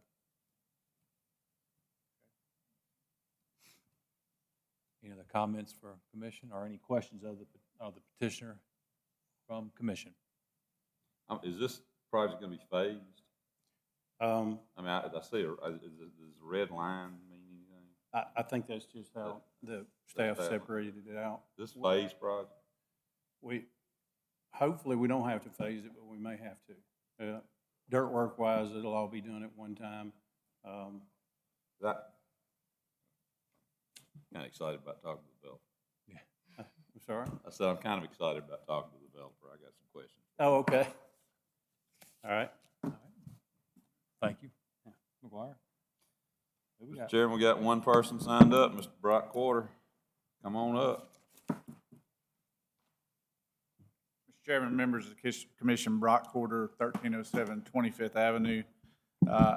Don't come up here actually as the developer tonight, but I am the proposed builder for the subdivision, so I am glad to hear that you're excited about talking to me. So, this is yet another opportunity for our company, the Builders Group, to try to satisfy a desperate need in our community for the missing middle housing that we talk a lot about, and in a lot of these meetings that I know I see a lot of y'all in. And so, most recently at a housing symposium that we had, the Home Builders Association put on, I think several of y'all were able to attend, and there is a tremendous divide between the single-family home that sits on its private lot and a large multifamily complex in terms of what can be provided in terms of housing.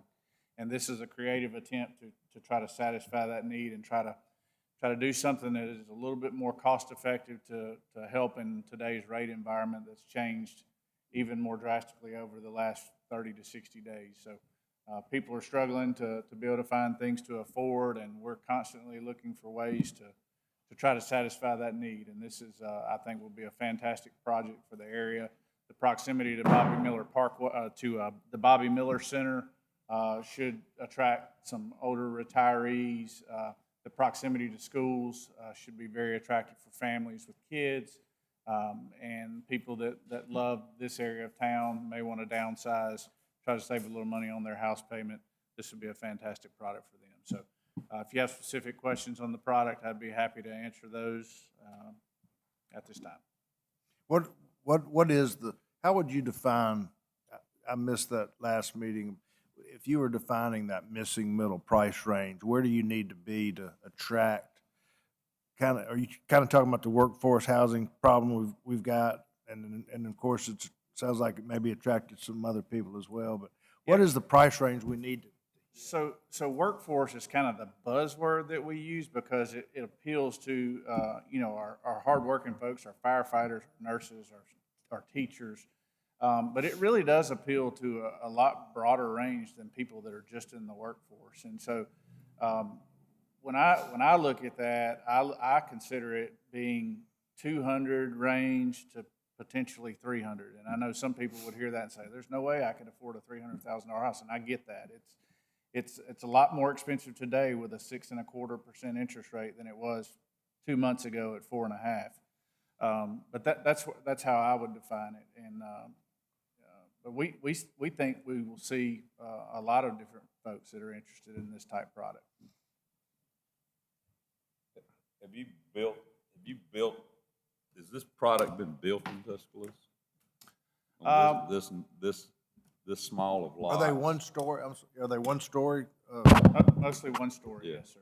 Yes, sir. Funny you should ask. We actually have some smaller lot product, and we're having an open house Friday at 10 o'clock. I think we may have sent a press release to all of you to show what people can do in smaller footprint homes.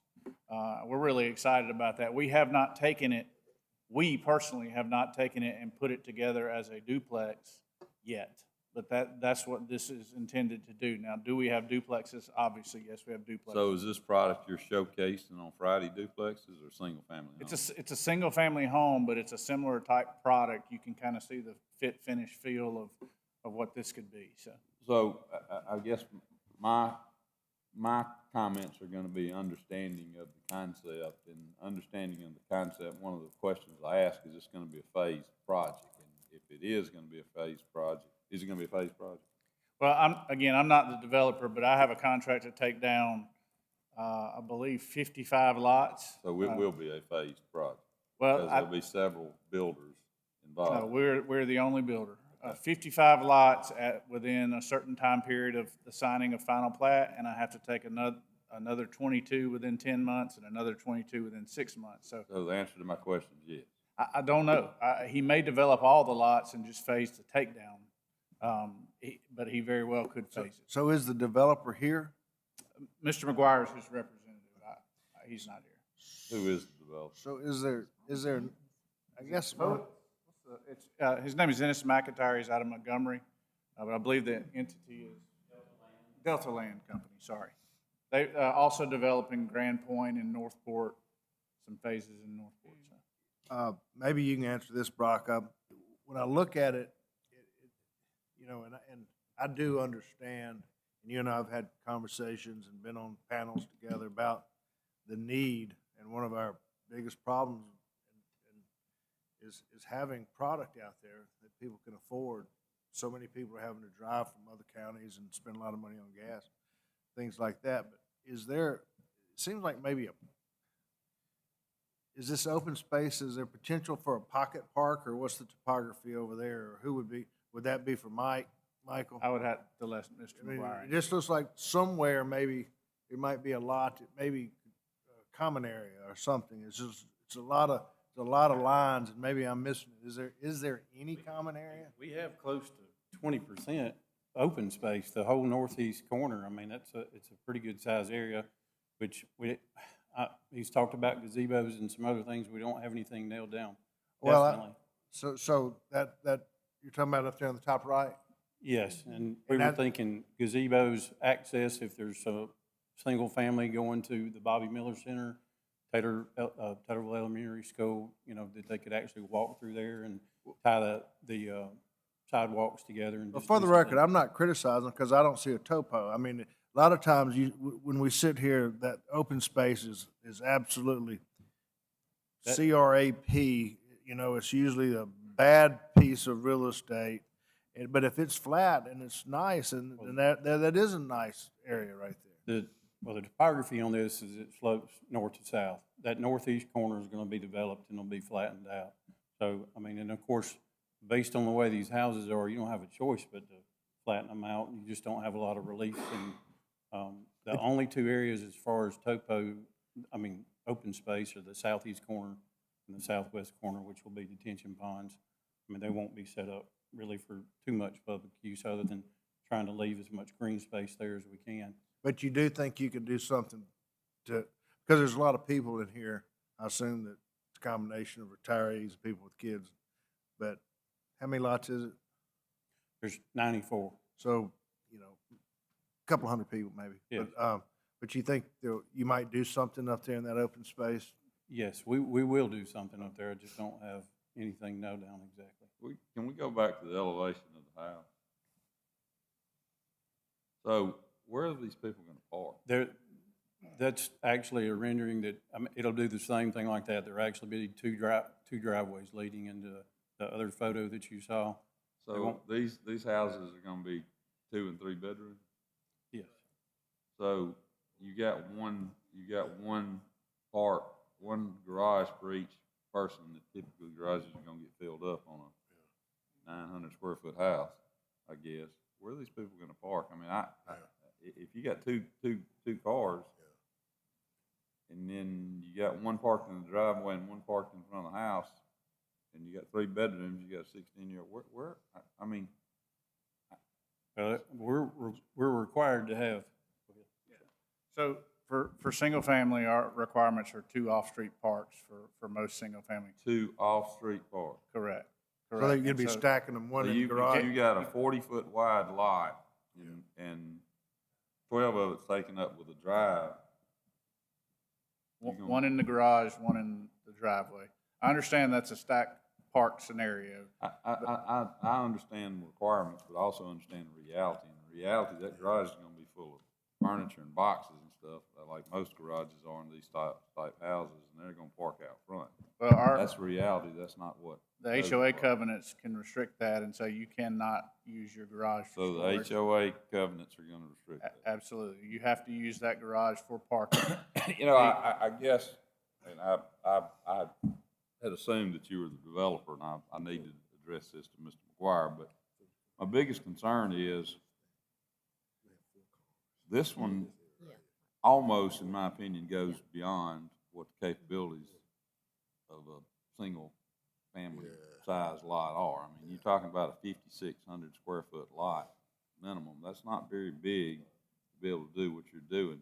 The tolerances obviously are going to be critical with this, with 5 foot setbacks on either side, and the accuracy of the design and accuracy of the layout. I can see the potential of issues with it not meeting those exact dimensions, because sometimes on paper it works, sometimes it doesn't work out there in feet.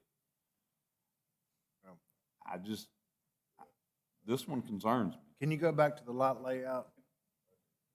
Mr. Harrison, if I may, in several neighborhoods that we build on lots that are even smaller than this, not in this community, where we literally have almost 0 tolerance for the house. It fills up the entire 4-sided setback. And yes, it is difficult, but it is doable. I know it's doable, and I understand. I get that. But I will tell you, it's going to have to be something that's going to be monitored. But what if you put an alley, what if you put alleys down in between those? I mean, would that keep the cars off the main street? Because I could see where if people start stacking up in the main street, it's gonna look like a car lot. You're gonna lose your density if you do that. You know, this is, I mean, the lots at the towns of North River, there's some of those lots in there that are 32.5 feet wide. I don't remember the name of the development. I don't know that there's 92 together like that. So. Are there? Well, there's the development. That is this dense. I guess that's what. What's the name of the development that Jeffrey Harless is doing up on Old Greensboro? I think we saw it as Old Greensboro. Yeah, that was. It's the exact same thing. And in case they've got 5 units in one building. I didn't mean I like that development either. Well, I'm just I guess look, I agree with the concept. I agree with what you're trying to do. I want it to work. I hope it works. I hope everybody's successful. There is a need for it. I totally agree. I just don't know when we push the envelope too far. In my opinion, this one's getting pretty close. I'm just going to, I mean, my daughter just graduated from college and she was in Mobile. We couldn't find a house for her down there that she could afford, and she got a really good job. She's actually moving back to Tuscaloosa because we're hoping that she'll be able to find a house here. So, I mean, I agree with Brock and all these home builders. I mean, we've got to do something. There's got to be something, I mean, people, single family and new graduates can't afford it. So, Michael, I'm assuming that you're going to use a mailbox bank. In other words, because you can't have a mailbox out in front of every one of these, can you, and still pick up trash or anything, because everybody's going to hit. You could. You're going to put. We did the same thing at the towns of North River. I'll give you an example of you go through Pinnacle Park right now. They've got garages in the back that access each one of those. You can't drive hardly through the middle of it because it's full. The lots are full on both sides. It's full of people that live there that are parking in the front. It's full of people that come visit. They have kids there. And the code may give you the levity to do this, but the reality of it is it just doesn't function. Anyway, that's my 2 cents. I understand the concern, 100%. I would encourage you to go drive through Winsong in Northport. It was built in 1980 something. Robert Buckhalter I'm familiar built with it. Single car garages mostly, same scenario. It works. And I would say the reason that Pinnacle Park is the way it is because those units are 2,200 square feet. They're mostly 3 or 4 bedrooms, and they're built for people with children that are driving for transitory. But they're also built with a 2-car garage and an alley in the back too. That's true. Gives you more room than not. And they're not connected like these anyway, are. I understand that. Is that correct? They're not connected like these are. Where is your garbage cart gonna go? Where do you take it around back and then bring it down the side, or is there a fence? Now I'm looking at the interior lots now, in the 8, what is like an 8. Are you gonna have a fence between those? And if, I'm trying to think as a practical reality, how the person, is he gonna drag his cart out front, or is this, and take it to the curb? And where I'm headed is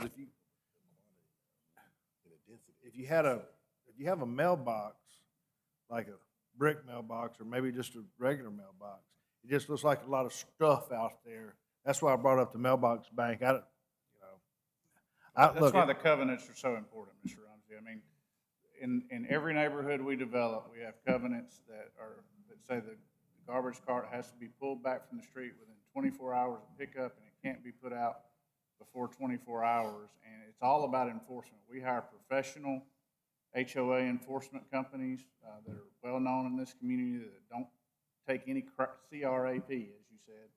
And that's what it's all about. If they don't enforce the covenants, yeah, you're going to have garbage carts and all kinds of crap out in the yard. And, as dealing with students, you have to enforce that stuff. And so that's why we hire people that are capable of doing it. So, Mr. Court, I guess from our commission standpoint, we know that y'all do a good job. No, Mr. Ward, y'all are some of our better patrons here that come before us.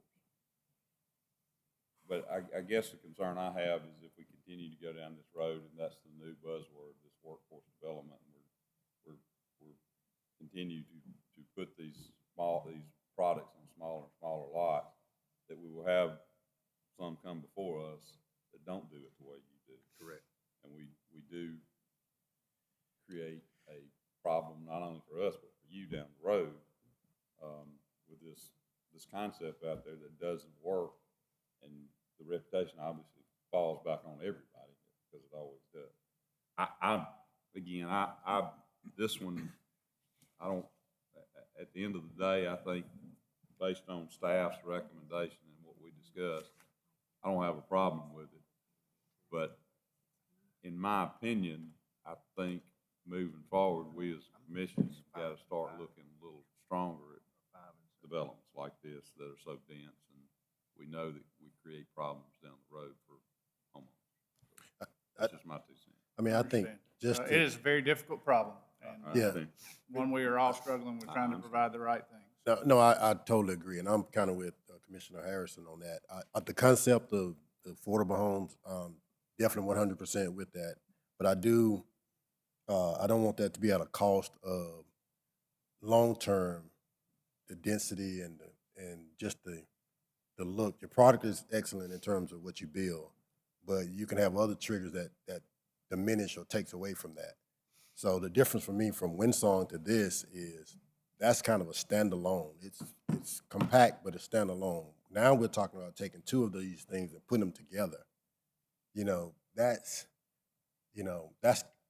the part that I'm just, from a design standpoint and visualizing that long term, kind of just, that's the only part I have kind of inks about, if that makes sense. and I want to be clear too about being totally sympathetic about hitting a price point where we can attract workers into this market, okay? Because to his point about his daughter in Mobile, I mean, which is driving density. But so when a car, so little Cindy Lou, who has her friend over to watch the Alabama game, and she's parked double, and so that the car is going to have to park. They're going to have to park parallel behind that, right, on the street. So if you have guests, I'm trying to envision a guest parking scenario where we don't have a total cluster. Yeah. So because the way I see this design is if the neighbor friends park on the street, then they're going to be blocking the ingress egress of the garage of the neighbors, and you're going to have a fist fight out there. So is there a way to park and not?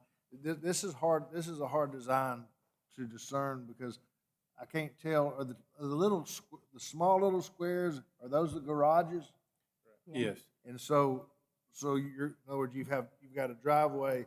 So when someone comes along and comes to visit Michael, he's going to have to park on the street, make sure he parks in front of the right unit, because he's going to be blocking the ingress egress of the other. I mean, you basically be parking between the driveways, which, I mean, the city of Tuscaloosa's design standard for the street is 32 feet back to back a curb. So, I mean, it's a pretty substantial road. I mean, there's ample room for car to park and two to pass. Okay, but when the point I'm making, and maybe you can make me feel better about this. Can we go back to the colored rendition while he's talking? Is it okay, Mr. Ramsey? Yeah. Yeah, I guess okay. all right. So you're saying it's wide enough, and I got that. So, but I guess they're going to have to park right in front of the house, or they'll be blocking the garage or the. This rendering may be causing a little bit of confusion in terms of how close to the street this actually looks. Because these houses actually, what's our front setback, 20 feet? It'll be 30 feet from the back of curb to the face of the house. Yeah, so you got 20 feet from the right-of-way line. So can we go back to that elevation? I'm sorry. So, You actually have, we could actually come in this area right here, and we would have about 20 feet of depth that's outside of where the driveway is, and we could put another parking pad there. So it becomes an issue of, is that attractive when you pave more of the yard, or is it like trying to? One opinion I could take is, you'd be a fool to design something that doesn't work because it wouldn't sell. but, I mean, this rendering also is kind of, is kind of deceitful because you're showing a house in the middle of a field right here. You're going to have two houses right on next door that's going to drain on each other. Is your overhang's going to eat into the 5 feet. So, is that correct?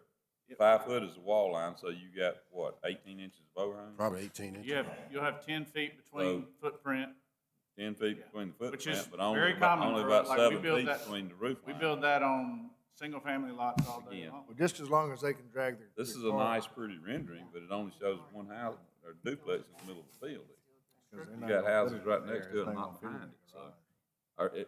In a privacy Gonna fence, park. it's not gonna be there when you got houses backed up to each other, correct?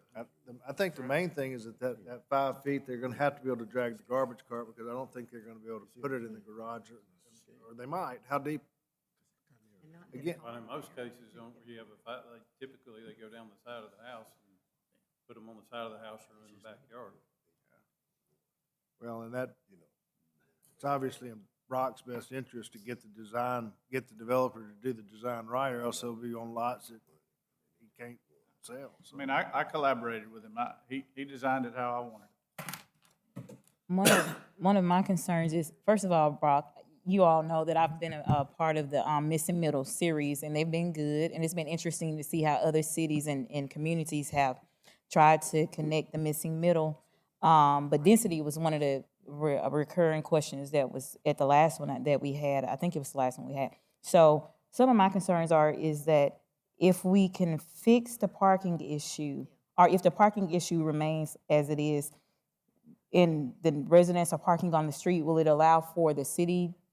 Is this in the city? Nope, this is in the county. But what about the service trucks that need to come down? Will there be enough space?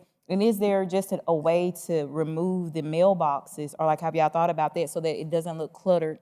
You know, the visual of it remains, the integrity of the neighborhood and the way it looks remains intact without there being garbage carts and cars and someone parking in front of a mailbox. I've seen that when it's density is an issue that can cause problems with neighbors. So like all of those issues, but I like it and I like the idea of it.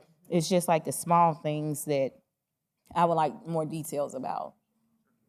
The parking, again, is one of those things that can be handled with the covenants, and enforcement of the covenants is you absolutely must park 2 of your vehicles in the off-street parking spots before you are allowed for anyone to park on the street, whether it be a visitor or anybody. So I think requiring that as part of the covenants is a big step. In terms of mailboxes, we've done combined mailboxes before. That's Okay. not that big a deal. We do get pushback from residents that would rather get their mail right at their front door. But we could also do some smaller pockets, like we've done 2 mailboxes, so you eliminate every other mailbox on one post where you have like this right side unit here and then another unit to the other side over here would share a common post and mailbox. So you take, and instead of 94, you have 50, whatever that is, 47. Can't do my math today, so. That would be helpful. There are lots of creative approaches we can Okay. use to solve those issues, and I understand there are issues that come about when you go to smaller lots. But we are going to have to solve those if we're going to solve the problem of this type housing. Definitely. And it is a problem that I do want to see us solve. Yeah. And we want to be part of that solution. You know, one of the things I'm having a kind of a flashback on is 2013 and the student rental housing issue. You know, we're all excited and we're motivated by this missing middle, and we're creating products that I hope that as we build these, and luckily the ones that are being built are being done by local people, you know, let's pray to God we don't run into a situation like we have with all the student housing projects that have turned to crap. I'll say this as opposed to spelling it. You know, that's kind of got me a little worried. 'Cause I've seen, when you get that many people in a small area and then you start getting the trash cars and the cars and it gets cluttered looking. I mean, I know we all need the missing middle. We Got a need car workforce that's housing. got a car with a flat tire. Exactly. I mean, going forward, Mr. Porter, I mean, you're a leader in this community, and especially on this issue, that's something to think about. I mean, it just kind of hit me tonight. It's like, we need to make sure that as this is being talked about and we're excited about doing it, let's don't make it where we blow it and have a real problem in the line. I don't know how you do that. It could be the HOA's got to be really strong. Well, these companies need workers, and I want to say there's 60,000 people a day driving from the surrounding counties because they really, there's no product for them to buy. Well, I think the main thing I wanted to express to you and go moving forward is I as a commission want to make sure we're doing the right thing moving forward.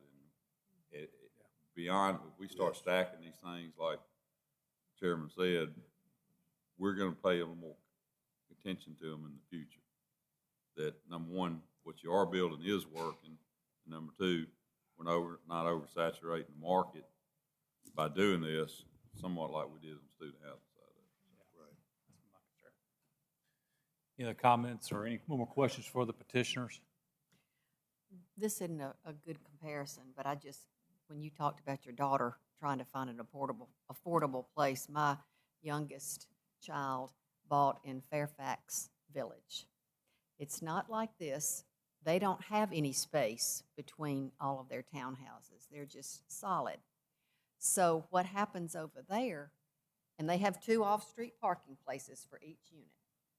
But what happens over there, she can't, unless she pulls her garbage cart through her house to her backyard, all of those garbage carts stay out and if you ride through there are cars everywhere. It looks junky, and, you know, hopefully one day she'll get a raise and can buy a better house somewhere else. Well, But I mean, right now, that's all she can afford, so she's, you know, kind of stuck over there. And so I'm glad that we're able to have a place where you can pull your garbage cart back. I think that's Well, you awful know, that you one of the can't things, and hide your garbage I'm not advising it, but what, you almost have to take an approach like an apartment building, and that is, when the resident pulls out, they pull into a side drive going out, and they drop their garbage in a compactor, okay?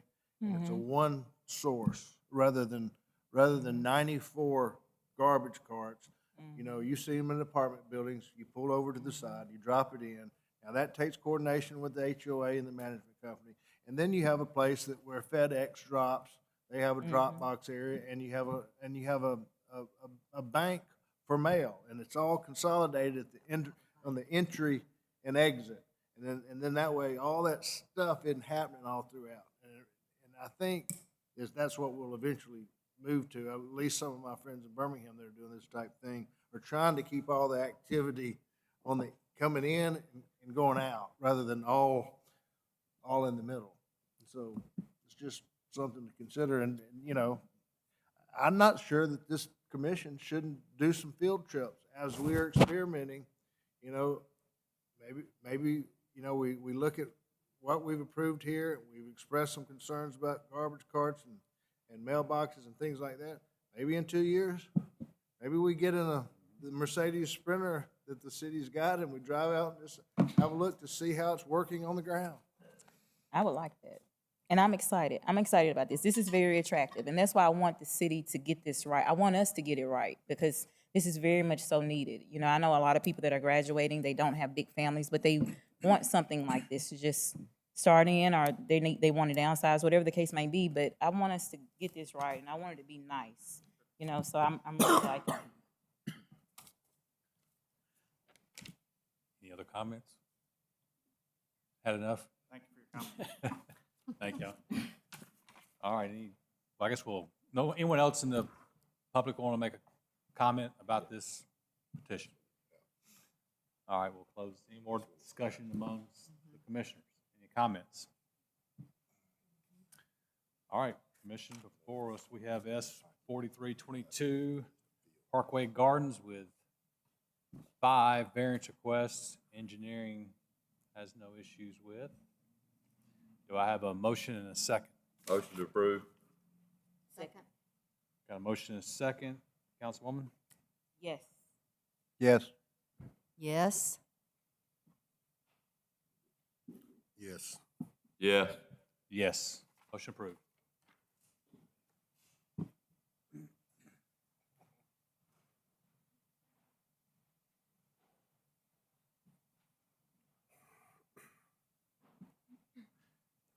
All right, moving into our preliminary plats for this month for the evening. We'll start with S 4722, AP Lee 24th edition, a resurvey of lots 17, 18, and 19, block 2, resurvey of lots 30, 31, and 32 of the AP subdivision, consisting of 2 residential lots on approximately 0.42 acres, located at 306 24th Street. This is in Council District 2. Here is the zoning. South of Central High School off of Hargrove Road. It's zoned RD1. Here's an aerial view of the properties. Here is the plat with contours. And without, this subdivision is just to clean up the remnant lot lines that run through lots 1 and 2. And they're requesting half-street improvements. Engineering. We have no objection with that variance request. Petitioner.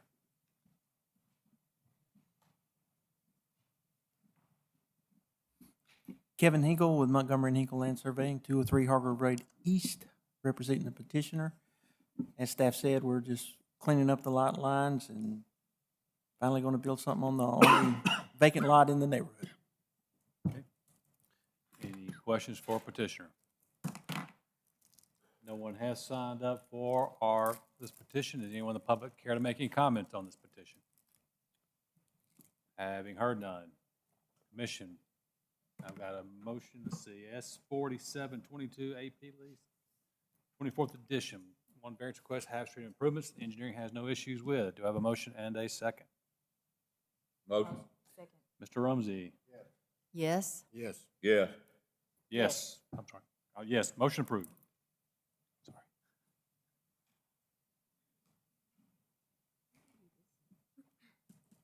Next, we have S 5022, 1309 Deering Place, a resurvey of part of lots 5 through 7 of Block 109 of the subdivision of Block 109 of the Tuscaloosa Coal, Iron, and Land Company survey and unplatted land, consisting of one residential lot on approximately .2 acres located at 1309 Deering Place in Council District 4.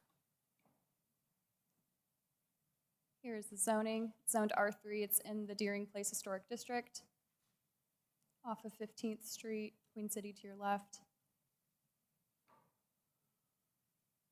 Here's an aerial view. Here's the plat with contours, and without, this is to remove the interior lines to consolidate into one lot.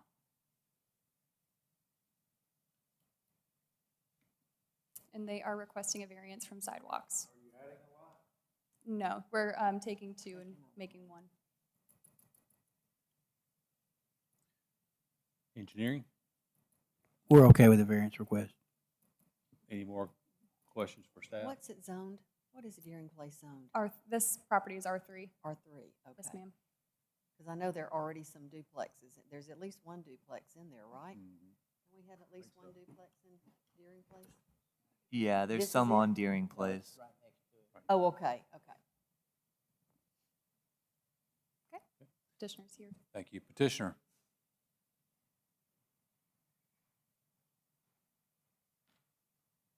Good evening, Commission. I'm Jimmy Duncan with Duncan Coker Associates, here tonight representing John and Barbara Cockey. This is needed to simply accommodate an addition to the house on the south side. This is their getaway house. They're from South Alabama. They rent the house on Lot 5 to the north, have children here, and this is their getaway. I'll answer any questions you have. Any questions for a petitioner? Thank you. Thank you. No one has signed up to speak for or against. Anyone in the audience care to speak for or against?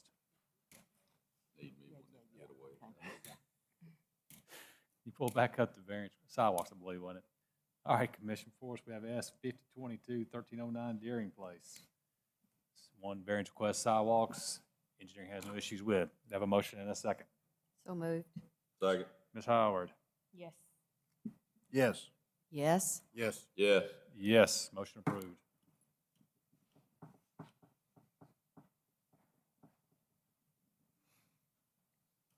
Next case, we have S 5122. This is the resurvey of lots 2 and 3 Martin Oaks, consisting of 2 lots on approximately 8.61 acres located north of 12890 Martin Road Spur. This is not in city limits.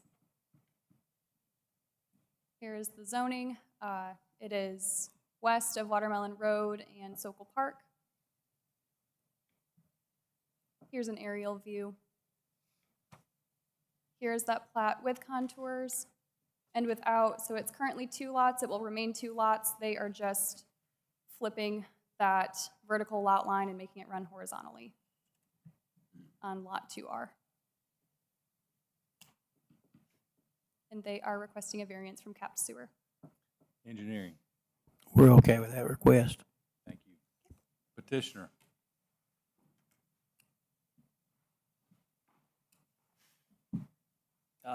Mr. Chairman, members of the Commission, Marty Montgomery, Hinkle Land Surveying, 203 Hargrove Road East.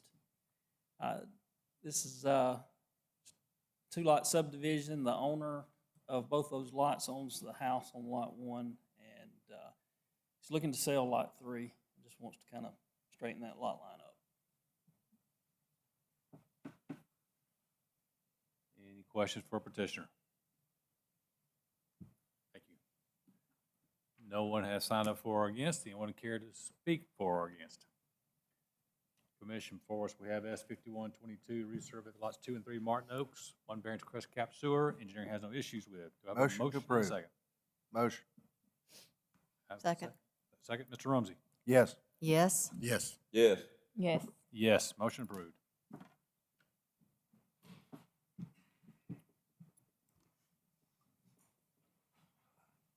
All right, next case, we have S 5322, Choctaw Bluffs. This is consisting of 2 residential lots on approximately 4.8 acres located north of 15459 Choctaw Trail. This is not in city limits. Here's the zoning. It's far up Highway 43 north, or and it's on the lake. Here's an aerial view of the properties. Here is that plat with contours and without, so it is 2 lots, remaining 2 lots. They're just taking that vertical lot line and shifting it horizontally to give both lots lakefront access. Mike, Cherokee Shores down there at the bottom, that house, it's got an encroachment there. It looks mighty close. I'm not, I don't know that this is a truly accurate survey at this point in the development plan.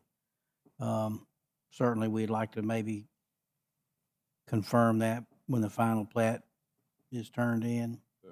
FYI.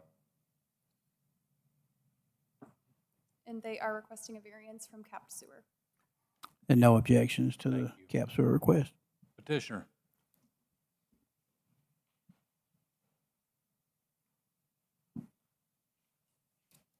I'm Alan McGifford Associates, 2814 Stillman Boulevard. I am here tonight representing the 2 landowners, Robert Bailey and Brian Hagler.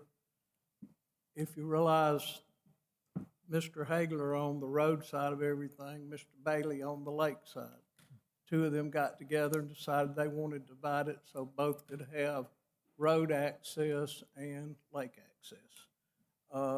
Tim, to answer your question, we're pretty confident that that house does not encroach. But it will be verified in the final plat. Any It questions? does require us to give additional right-of-way based on subdivision. It's Cherokee Shores basically on both sides. This was a remnant piece of property between the developments. Any questions for petitioner? Thank you. No one has signed up for or against. Anyone care to speak for or against? Having heard none, we got S 5322 Choctaw Bluffs. 1 variance request cap sewer. Engineering has no issues with. Do I have a motion and a second? Motion to approve. Second. Okay, Ms. Councilwoman Howard. Yes. Yes. Yes. Yes. Yes. Yes. Motion approved.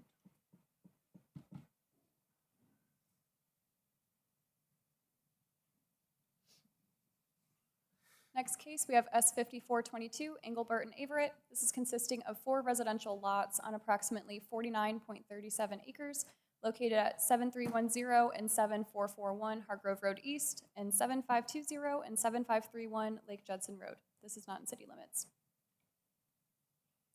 Here is the zoning. It is down Hargrove Road, south of Woodland Forest. Here's an aerial view. So it's currently 3 lots. They'll be going to 4. Here's the plat with contours and without.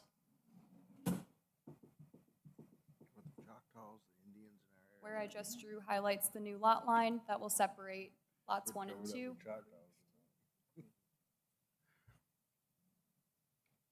And they are requesting half-street improvements, lot configuration, capped sewer, sidewalks, a drainage study, and a master plan. Engineering.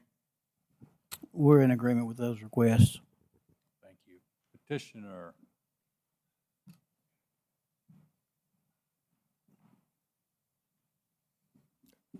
Mr. Chairman, members of the Commission, Al Cabinets representing Jeff Engelbert and John Averett.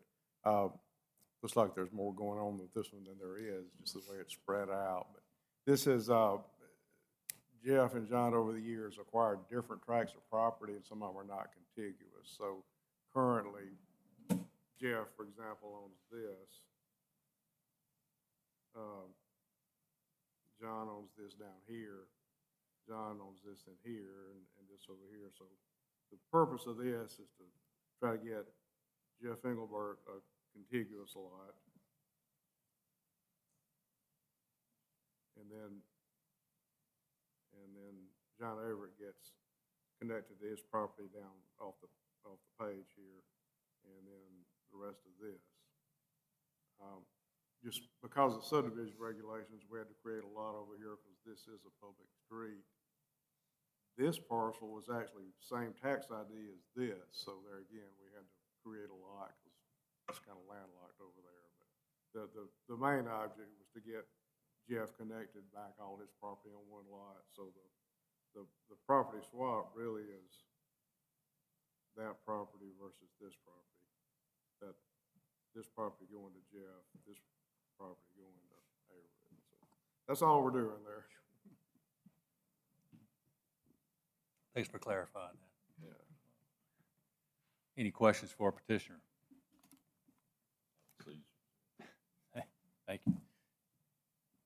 No one has signed up for or against this petition. Anyone care to speak for or against?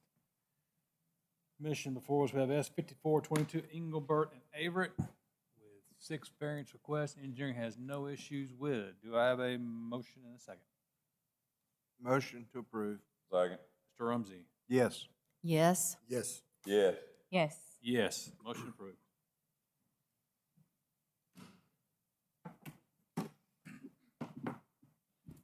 Next case, we have S 5522. This is the resurvey of lots 2 and 3, Grantham subdivision, a reconfiguration of 2 residential lots on approximately 3.67 acres, located at 924 and 932 Plantation Road. This is not in city limits. Here's the zoning. It's off of 69 South, south of Cedar Oak Memorial Park. Here's an aerial view of the properties. And here is the plat with contours and without. So again, it is 2 remaining 2. It is just to reconfigure a little bit. The existing accessory structure is 5 feet from the property line, which is required. And they are requesting sidewalks, capped sewer, and lot configuration. Can you go back? What's the problem with the lot configuration? So they're creating a flag-shaped lot. But you've got By that. frontage. You've got frontage on the street, so why would that be a lot configuration problem? It's because they could have gone straight back and they didn't. The way that the lot could be configured would be better if it was just straight. But usually, I thought a flag lot was when you, well, never mind. Okay. It's not in keeping with the nature of the neighborhood, Mr. Rumsey. Okay. Thank you. Thanks. Petitioner?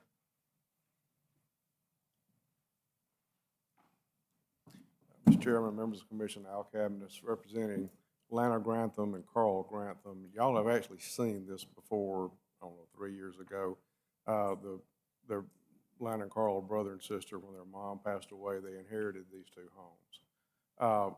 We did the subdivision that currently exists with a lot line there that actually does somewhat, it more closely meets the lot configuration standards. Lana, who lives here, she plans to live there the rest of her days. Let me draw here and then I'll see if staff can run back. If we look right here on the aerial photo, you see a lot of mature landscape and patios and large oak trees. Lana would like to keep those and have those on her property if her brother ever were to sell his house. We're saving the trees. We're saving trees and That's all you had to patios. say. We feel good tonight. We're saving trees. You did something right. Thank Any you. questions? I think we're good. Feel better now. We're all tree lovers tonight. That's right. No one has time to speak for or against. Anyone care to speak for or against? Having heard none, we have Forest Commission S 5522, resurvey of lot 2 and 3 of Grantham subdivision. 3 variance requests. Engineering has no issues with. Do I have a motion and a second? Motion to save the trees. Second. Councilwoman Howard. Yes. Yes. Yes. Yes. Yes. Yes. Motion approved.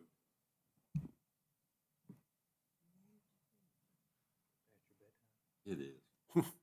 I need the stickers. All right. Next, we have S 5622 Ridgehaven South. This is consisting of 143 residential lots and 7 open space lots on approximately 40.61 acres located west of 10858 Old Greensboro Road and south of the existing Ridgehaven subdivision. This is not in city limits. Here's the zoning. So again, it is just south. It abuts Ridgehaven and actually connects as well. Here's an aerial view of the property. Here is the plat with contours and without. Now we'll zoom into the surrounded portion and look at the lots a little bit closer.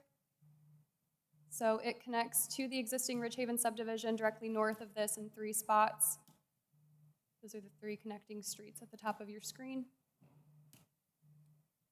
And they have also provided 2 stub sections that will be on the west and southern portion. Zooming back out to zoom back in to the entrance on Old Greensboro.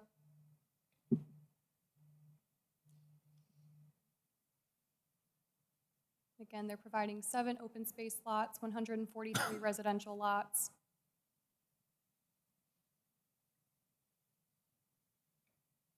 And they are requesting lot configuration for the proposed open space lots, lot size, lot width, and setbacks. Are there any slides that you all would like me to go back to? Not yet. Okay. Engineering on the variance request? Well, those lot size issues are basically planning issues. Are what issues? They're more related to planning. From the engineering perspective, we received a drainage study. We received the sanitary sewer capacity study. This is an area where there is not sufficient capacity in the system at this time. However, we have a developer of a subdivision that's ongoing to the north that is working with the city on some upgrades. We're hoping that these 2 developers can reach an agreement and share cost and add the additional capacity to the pump station that needs to be upgraded. So we're being asked to approve something that won't currently work Well, under the current pumping station capacity? under the current pumping station capacity, the answer to that is yes. They have the option to create their own pumping station from this location and pump it to a location that has capacity. Now, that would be a much more expensive venture for this individual developer. So I guess, why are we looking at this when it doesn't work? Why isn't it stopped at y'all's level? We're gonna approve it on a hope that we can work a scenario out, or that they will come up with a solution? Or, I mean, I don't mind approving it if we should. Well, honestly, I thought we might have an answer from the other developer as to the sharing agreement by the time we reach this meeting, but that's not occurred. Well, should this been one that might have been pulled, since we don't have a functioning solution?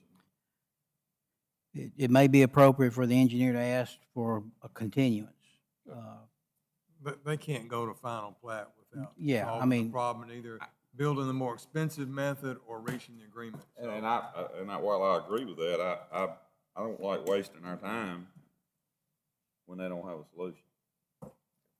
I mean, that's part of the process, in my opinion. Go ahead. Commissioner. Mr. Chairman, members of the commission, Al Cabinet, I'm representing SRC Contractors, Inc. Bill Williams with SRC is back here in the room with me. Have any questions of him? Rather than go through the presentation, let me just talk about the sanitary sewer. I'll tell you what I know about the sanitary sewer, and Mike can feel free to correct me if I veer off here. But there is a capacity issue in that area with an existing pumping station and possibly an existing force main line. There is a contract between another developer, not my guy, not anybody I've ever met, not anybody I'm working for, and the city of Tuscaloosa, and a third engineer that is working on the design of improving that system. We are trying to get into that conversation, and we haven't been able to get into that conversation yet. So Not because of the city. this is in the this is in the county, but it's served by city? Yes.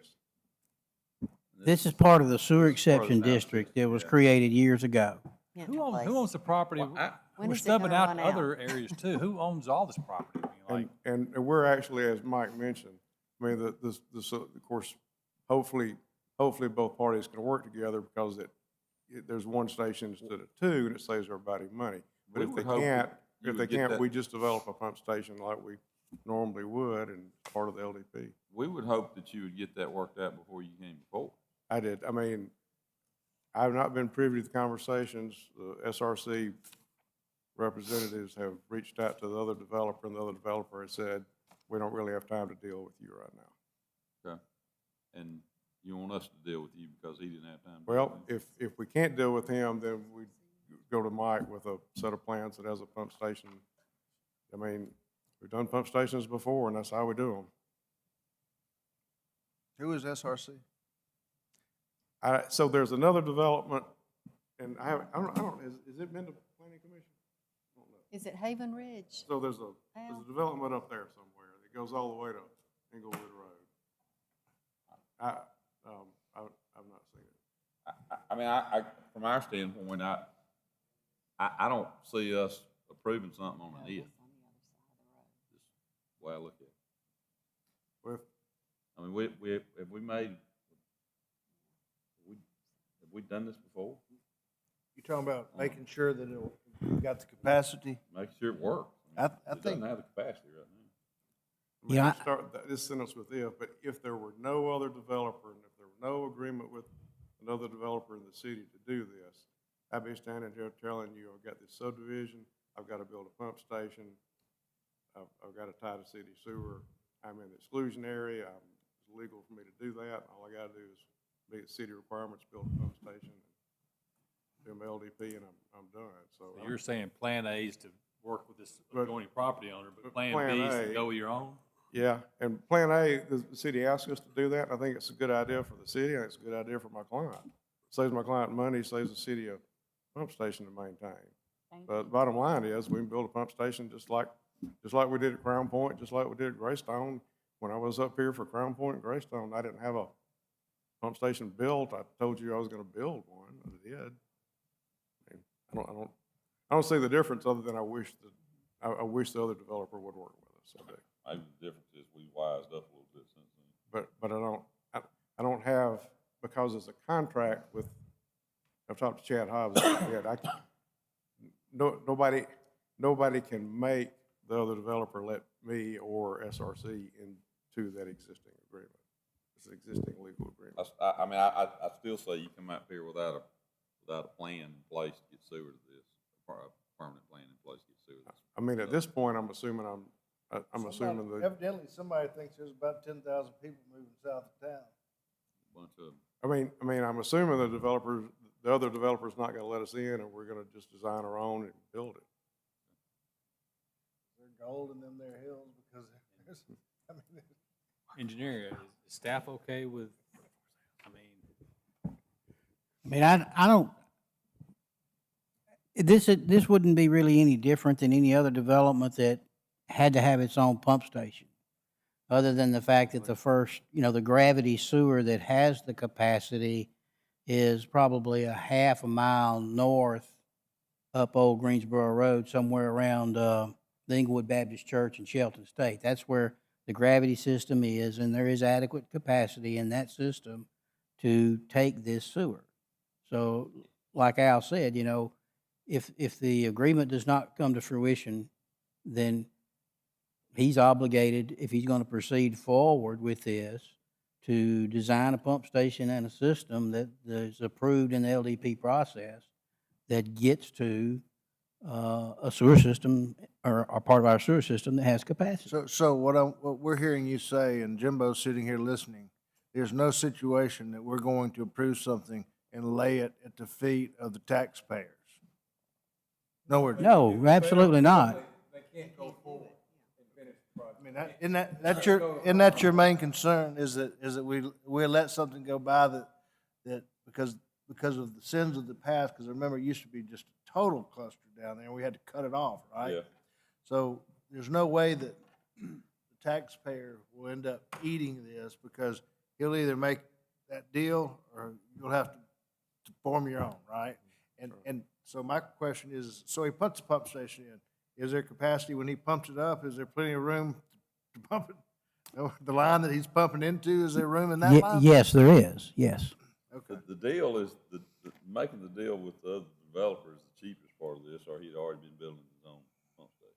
Right. So he's looking at an economical solution to save money, without looking at if the pump station is gonna impact the actual ability to make this development successful. So that's my concern. I mean, just looking at simplicity, I mean, if the two developers work together, it cuts cost in half. I mean, it's just kind of that simple. So Maybe we need to ask Mr. McGifford to testify before Congress. But I've done a number of subdivisions in Tuscaloosa with pump stations, and I've never been here with a preliminary plat with an existing pump station we've already built. 'Cause I'm not gonna build it if we don't get the subdivision approved. So, I mean, I'm really no different than I was, other than have a little glimmer of hope of saving my client a lot of money and saving us a lot of time. I have a glimmer of hope I'm gonna hit the lottery one of these days too. Let's go. Okay. We got So this has, and of course Haley goes through the whole thing, so it doesn't leave much for me to do, but I gotta do something. But, so we have, this has been to the county commission, by the way. This plat's been approved by the county commission. All my street frontage is just right there. So that's my street frontage. I am doing a boulevard entrance there, but we are tying into existing stub streets at 3 different locations. And this other development that I have not seen a plan of, I understand connects to the north. And so by us tying 3 different points here, we're also gaining access to the other development, which gets another way out other than Old Greensboro Road. So we got a lot of interconnectivity here. So you're asking for waiver of half street improvement? Well, actually, I'm not out here because I'm 15 and a half feet from center with what I'm proposing to do. I don't have a lot of frontage, but I'm building it. The lot to the north there just went away. You don't own that lot number 1? No, I did not own that lot. That's an existing subdivision from. Do we have an aerial of that?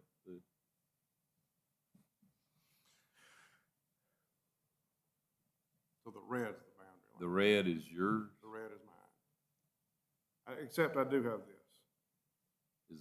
Is that a dwelling on that lot to the north? Oh, up here? Yeah. No, the smaller. On the line, yeah. Yeah, right there. Trying to remember what is there. You have enough room to make that work? This, I believe, was Ricky Bruner's house.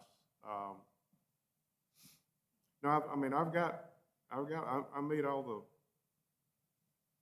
oh, that's beautiful. I meet all the, I got room looks to like turn to it me like this, I'm 15 feet. You're putting a curve in front of that man's driveway right there, aren't you? Yeah, I've got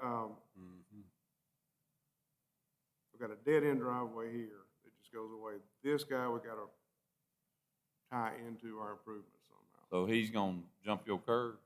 No, I gotta tie him. There's a note on the plan that says I will tie him in a satisfactory manner. There's a note in the revised plan. How did we get by, without requiring half-speed improvements on Old Greensboro? That has not consistently been done. With his entrance, he is developing the full width of his frontage on Old Greensboro Road. And part of his doing my neighbor's half- right there too, it looks like, because he's taking up his driveway.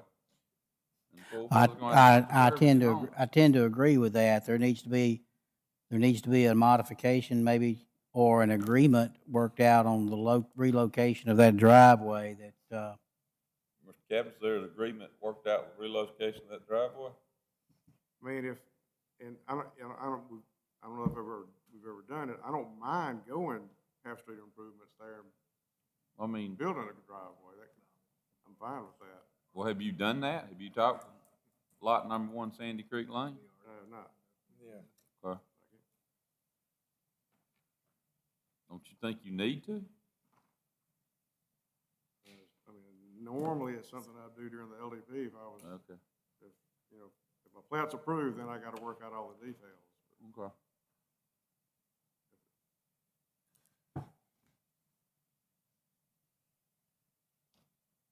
But I mean, I don't know that we've ever extended half-street improvements off of the developer's property, but, I mean, I don't have a problem doing that. It'd actually make my entrance look better. And I gotta deal with his driveway anyway. Mike, you don't see a problem with that, do you? I mean, if we made that part of the LDP.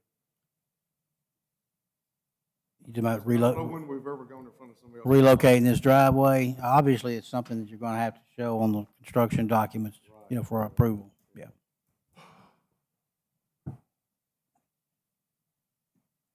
Any further questions for the petitioner? So the rest of this, of course, the lot size, we are doing single-family detached homes here, so we're gonna be 1,800 to 2,600 feet, in the 275 to 325 range.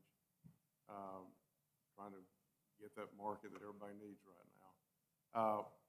We've got a good bit of open space, partly on purpose, partly because I got flood-prone area that I just want to stay out of. So, but my density works out to 3.5 lots an acre, which of course is really R1. So density is pretty low. Talked about stub streets. We're doing sanitary sewer, storm sewer, room for stormwater detention.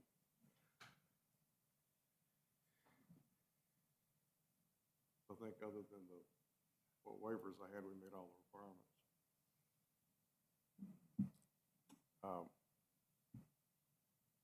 Be happy to answer any other questions. We got somebody signed up to speak, might be coming back up. Any more questions for the petitioner? Who we got? Mr. Chairman, we have two people signed up. Mr. Scott Quinn.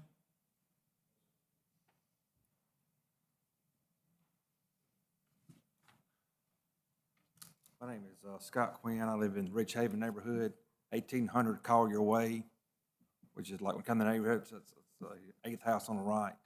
It sounds like you've addressed a lot of the concerns for the neighborhood, like the ones that's being here to be built, like the traffic, and of course you said with the sewage, and also what about the our property value? How would that be affected as well?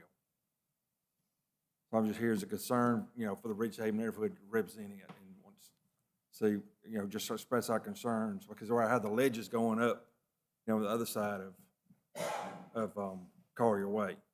So now we have another development coming. Well, Mr. Quinn, right now, he does not have the sewer worked out. Yes, sir. We do know that, but he's gonna work it out. Okay. He'll have to work it out prior to him being allowed to proceed. Your second one was what? The traffic. The traffic, and then what about the property value? What type of houses are going in there?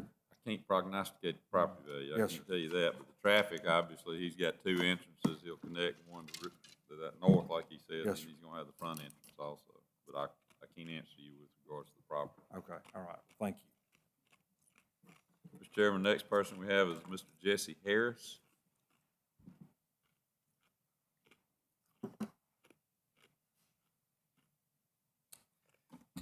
My name is Jesse Harris. I live at 27 Collier Way, Tuscaloosa, Alabama, 35405. My issues is that I'm the HOA president for Ridge Haven. And I wish, Mr. Rumsey, the last time I was here in front of you, it was for the ledges, the neighborhood north of us. And you said you don't like this, but you was gonna vote for it.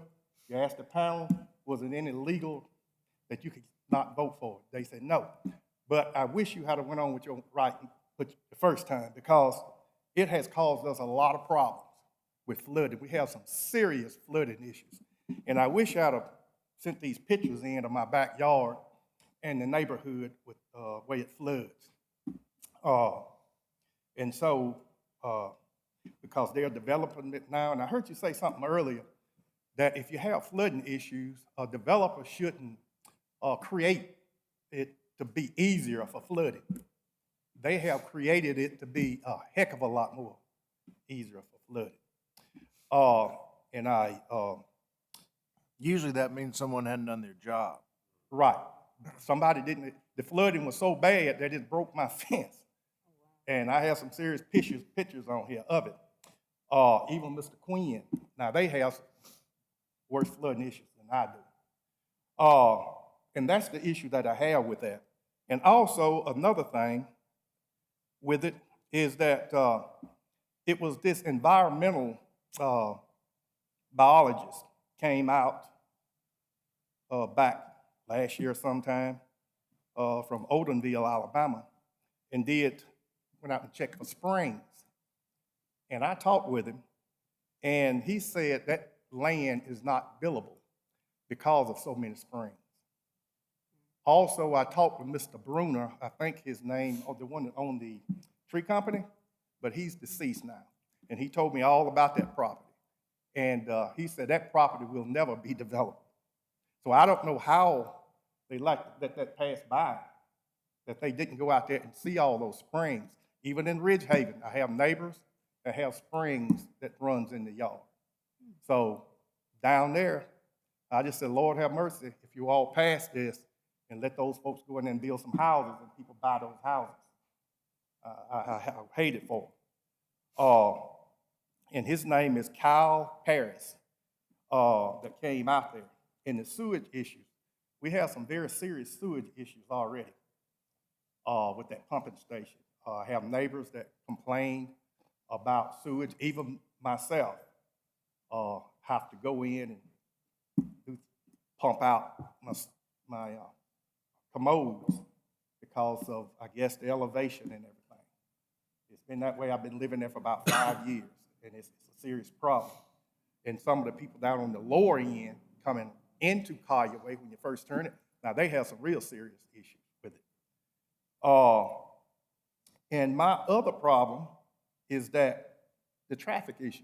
You know, you all voted to let the ledges go north of us, 140 houses on that property.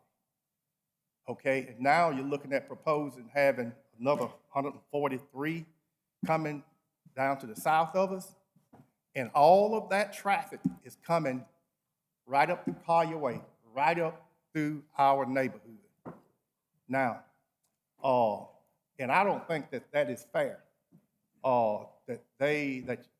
that would be allowed, because he just said that he only going to have one entrance, and the other entrance is coming up through on Harrison Drive, coming into our neighborhood, and the other entrance to the ledges is coming up through Collier Way.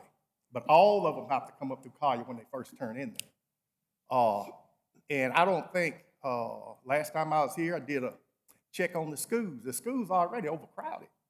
And now you're putting all these houses, just like earlier, you said yeah to some neighborhoods and by Hinton Place, and it's just not right. I know we need houses and everything, but I think all that stuff should have been taken into consideration. And another thing is, since it's Ridge Haven South, will it fall under Ridge Haven's covenant? That's what I need to know that, you know, because if it does, those lot sizes and everything definitely not going to fit, and the house size is not going to work. And it's just like Mr. Quinn said, what is it going to do to our property value if you allow this? But the biggest thing is, Lord have mercy on those people if you all allow them to build those houses out there on that property because of the spring. So, Mr. Harris, we're out of time, so we have some good issues. That's it. Last person. One thing, I want to say something to you. Yes. You're in the county right now. Yes. You understand that? Your county commission has already approved this. Yes. This conversation, I mean, we have to pick up a lot of the county's issues because they don't review these. Y'all need to speak up to your commissioner about these issues that you're talking about right now. And future development in this area. You need, I mean, we're obviously a stopgap also, but you need to be more proactive. Y'all, as a community, need to be more proactive with the county commission. Sir, can I say something about the You county? sure can. If you can get in touch with the county commissioner and get him to talk with you, good luck. Then get him at the vote. That's right. Yeah. That's Well, where you get him. Okay? That's what, you know. I mean, So- we're cleaning up a lot of their issues here. Well, sir, you know, this is gonna hurt us. Thank you. Thank you. Where does this property drain? I know the Legends, you're saying, comes Cabinets, you wanna into come back? Ridge Haven. Where would this property drain? Would we- it continue to drain south, or does it drain north? This I'm property does actually drain gonna north and south. pause you really quick. We do have two more commenters. Oh, okay. They are on Zoom. Sorry, I was just trying to get in. I'm gonna have Miss Paula Ramos come on Do first. we have a picture that shows this development in relationship to the other developments that we've approved? Could maybe do a Google map. Because there is, you know, there is the balance between trying to help with workforce housing and stacking. Go ahead, Miss Ramos. Yes, my name is Paula Ramos. Can you hear me? Yes, ma'am. Give us your address for the record, please. I am at 2101 Harrison Drive, lot 67 of Ridge Haven. And I have many concerns. We can't hear you. Some of them, can you hear me? You speak a little louder, Ms. Ramos. I have many concerns, and some of them have been addressed and spoken in previous commentaries, but, you know, the Legends is already tied into our pumping station. And I know you haven't worked out the pumping station issue, and I'm here to say, I don't think you're going to work out that pumping station issue. Because that pumping station was initially built for Ridge Haven, and we had problems then. A lot of you are not here when that happened, that we actually had to go to the EPA to get it upgraded. Then you tie in another neighborhood of 140 units, and now you want to tie in another 143. Can anybody hear this? They have their own pumping station. But beside that, the open areas are the flood areas. This lot were two pieces of parcel south. And as Mr. Harris said, a biologist came out here twice and did a study in that land. And my lot is number 67. You intend to back up a lot next to me where there's a deep ditch that the water drains from the ledges down to that ditch. What you're gonna have is all the water draining in this subdivision and sinking these houses. I don't think it's proper. I don't think anyone has walked this property to see that it's not feasible. I mean, it's all good to sit at a desk and draw up your little plots and plans and not get off your desk and actually see this property, whether it's feasible or not. And this property is not feasible for development. Also, you're gonna tie into our streets, 3 accesses in Ridge Haven. You're gonna have people cutting through Ridge Haven to have a short access to their homes. We can't even get our street repaved. We can't even get the potholes fixed. And you're gonna add all that onto our neighborhood where we have $3 and almost $400,000 homes, and we can't even get the streets fixed. It makes no sense. And I think this lot directly behind me is gonna sink the very moment you put something on it, because that ditch is there. I have French drains to drain off this water, and it goes right down the side of my house into the lot you propose to put behind me. It's all good for your engineers and your designers to sit at their desks and draw up all this fancy stuff and not understand the true picture of how things are working. And this is not gonna work. All right, her time is up. Yeah. Thank you, Ms. Ramos. Time is I up. mean, Who's our next? she could come here, Online. she needs to get her computer to work. I have no idea what she said. Next, we have Angela Benson. Good evening now. Angela Benson, 2023 Harrison Drive. And I have comments, but I also have questions. So may I do both? May I ask questions at this point? It's your time, Ms. University. Benson. Okay, great. So my first question is this. I could not clearly understand the developer when he talked about the square footage of the homes and the price points. Could he repeat that in a louder voice? Don't think I think we Yeah, can that- take that her would- questions and then, Yeah, your questions would be, My next question is, this subdivision is called Ridge Haven South. My question is, if it's called Ridge Haven South, what commonalities does it have with Ridge Haven in order to give it the same name?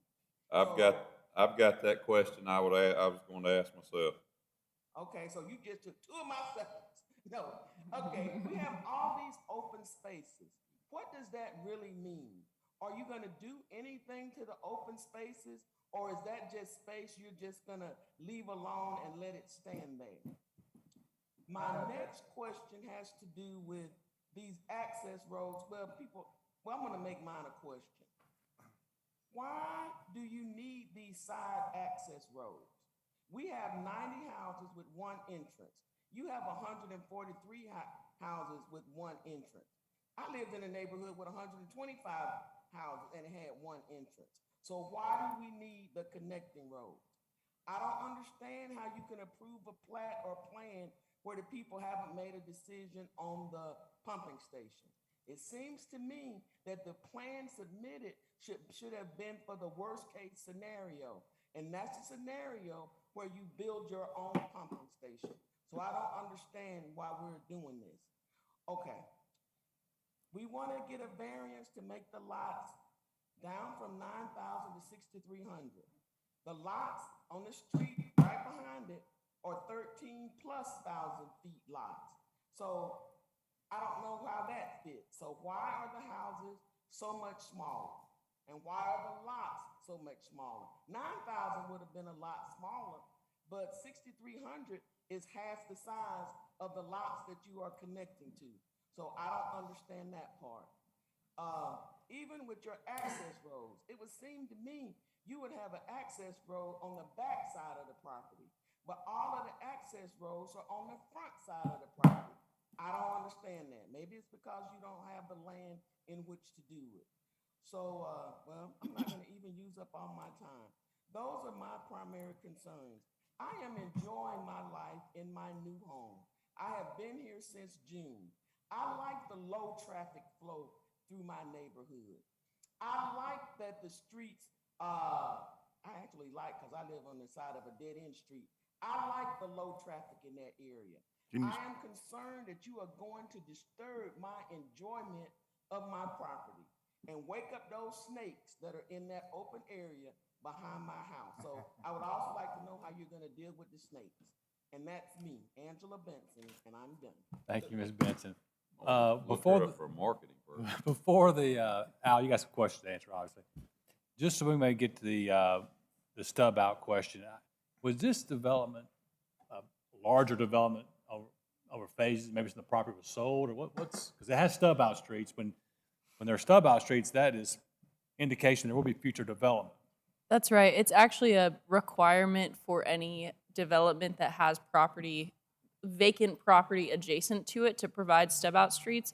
It's also a requirement to connect to existing stub out streets per fire code for access, to have multiple points of access. So I'm glad you answered that, because I've heard that a couple of times from people that had concerns of why is this happening to them, and that was in the plan, the master plan when this was first developed, Ridge Haven that is, and buyer beware, she always asks that question about why is that stub out street not cul-de-sac or whatever, or even there at all. That's the reason right there, is for connectivity and fire safety health issues. So, Mr. Cabinet, you got several several Absolutely. questions you want to. So I could hear Ms. Benson real well. The other Zoom I couldn't really hear. So Hers is I'm trying to go primary through. sewer. The two gentlemen who spoke here earlier, I think I've got them. We do have, and Mike, forgive me if I'm wrong. I think the city asked me for a traffic study. At any rate, SRC has an agreement to do a traffic study, primarily access to deal with whether I need a dedicated turn lane in Old Greensboro or not. We actually got that. I think we provided that to the city. I think that was a requirement we talked about doing. Turning lane? Who is SRC? So we don't have it back yet. Who is No, SRC? I've asked for an SRC. analysis to be submitted, at least with the LDP, to see if any turn lanes are warranted. You know, the most recent case that is the one up there they called Old Greensboro Road development. If you remember, their warrants there did not necessitate a left turn lane. So I've asked for the same thing for this development. As far as environmental issues, we actually have a contract with a local environmental firm. They're delineating to see if we do have wetlands, to see if we have any issues with anything we can't build in. Again, that's part of the LDP process. We usually don't go ahead with that until we know we're going to get preliminary plat approval. As far as the name goes, we didn't have a name. I stuck a name on it. We were absolutely not wedded to it being Ridge Haven anything. If that's an issue with Ridge Haven, that can go away. Ms. Benson asked me to, on the square footage and value of the homes, 1,800 square foot minimum. We're thinking 2,600 foot maximum. That's our range, price range. It's like 275,000 to 350,000. That would be the sales price of the homes. Open space is actually part of the county subdivision requirements for this size lot. We had to meet a minimum open space requirement there. That'd be permanent open space for the neighborhood. As far as, we talked about the access road, she mentioned that already. From a design standpoint, we're encouraged by emergency vehicles, whatnot, to provide multiple points of access if there's a tornado, if there's a disaster, if the only entrance to a subdivision is blocked. We're encouraged, of course, to have stub streets that give you alternate means to get emergency vehicles in and out, people in and out. Subdivision regulations actually have always required that as well. We're tying into 3 of them here. There again, I think it's responsible to tie into at least 2 of them. I understand the people in an existing neighborhood, of course, would prefer to have no connection at all. So we talk about connectivity in a lot of topics and a lot of forums, and it's the subdivision regulations are set up for subdivisions to connect together. Now that doesn't mean it always happens. A lot of times, I've been up here before where we have not connected subdivisions. I've been up here before when we have. So it's kind of a case-by-case basis. But again, my client or I are not particularly wedded to this. We felt like we were trying to meet the subdivision regulations, and that's what we did. As far Ms. Benson did have a question about why there are no connections to the west or to the south. There's just no streets there for me to tie into. Obviously, it'd be great to have a southern or western tie-in, but there's undeveloped property to the south, undeveloped property to the west. I don't have anything I can tie into. I think that was her. I think those are her issues. I understand the 2 gentlemen here tonight. Really, obviously, I got to meet subdivision regulations, LDP manual for storm sewer and stormwater detention. I've got to meet city requirements for sanitary sewer. Got to meet requirements for water as well. But I've never shown up here at a preliminary plat with a design of a pump station. I've never shown up here with a complete utility plan designed. And I can't get my LDP approved if I don't do those. If I don't meet the standards, I can't get my plan approved, I can't build it. So it's just the incremental step in moving forward with that. But I'm happy to change the name. I'm happy to modify substreets. We'll, of course, comply by there's a note on the plans that we comply with the results of the traffic control study. Yeah, I don't think you have the Ridgehaven South thing is two different entities, and it's not affiliated with the Yeah. Ridgehaven to the north, so I mean. We're perfectly, we'll remove Ridgehaven and name it something else. You say you've never come up before this commission with a pump station design. While I understand the statement of that, but you typically come before this commission with a plan for sewage. I mean, I usually, Right now, you don't have a plan. Yeah, I know You where have I'm an going. either or. Well, I gotta go a long ways up Old Greensboro unless And the two a long way developers up can on play. Greensboro, a long way up on Greensboro costs money and affects the ability to build this subdivision.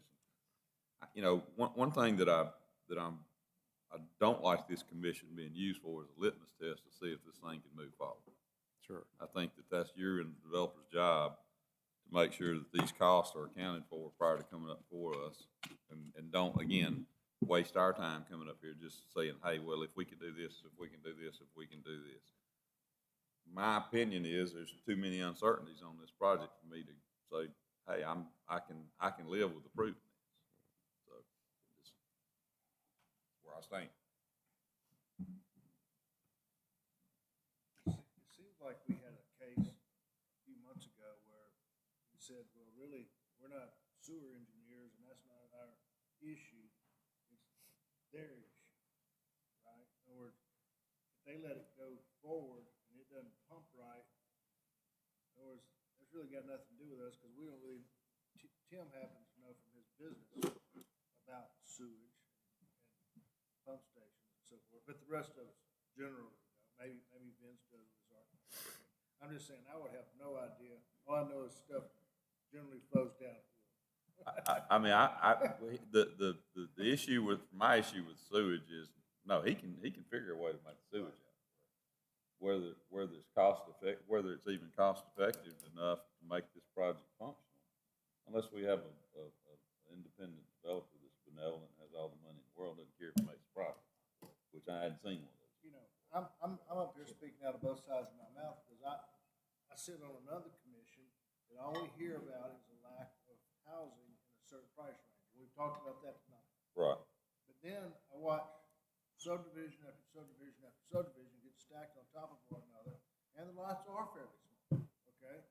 And I can see a potential traffic problem culminating when they all come together.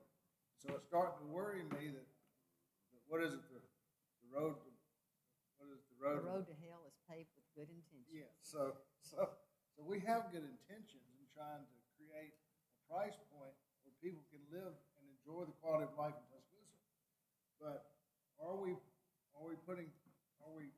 and look, you just happen to be behind the two other ones, okay? So that's where you're on the docket, so to speak. So that's not fair either. But I just wonder, do we pause? Because I got a text during this meeting that said, how many lots are you going to approve south of town? I mean, how many have we? We've had 150, 150, 150. I know we need it. I know we need some housing in that price range, but I don't know, should we pause? And I'm not picking on Al's development here, because if he had been before Brock Porter, he'd probably be approved, and we'd be raking rocks. You know, at some point, we have to ask ourselves, you know, the county's got to weigh in too. I mean, we're over here approving stuff that's affecting the county and their schools, right? I mean, They've approved it. And they can't even communicate with the Are county we commission. creating another problem, trying to solve a problem? Yeah. I mean, I think that's what you're saying, and, I mean, it's. there's gonna be a lot, one subdivision or two may not be a problem, but then it's 3, then it's 4, then it's 5, and then it's just, you're driving down Old Greensboro Road or whatever, and it's just one HUD after another, not HUD, but close to perfect. I don't know where we draw the line, but I'm starting to believe that we should take a pause at some point and have the county come in and say, we either want this, we want y'all to continue approving these, or we want you to chill out and approve them. Because they've got to weigh in at some point.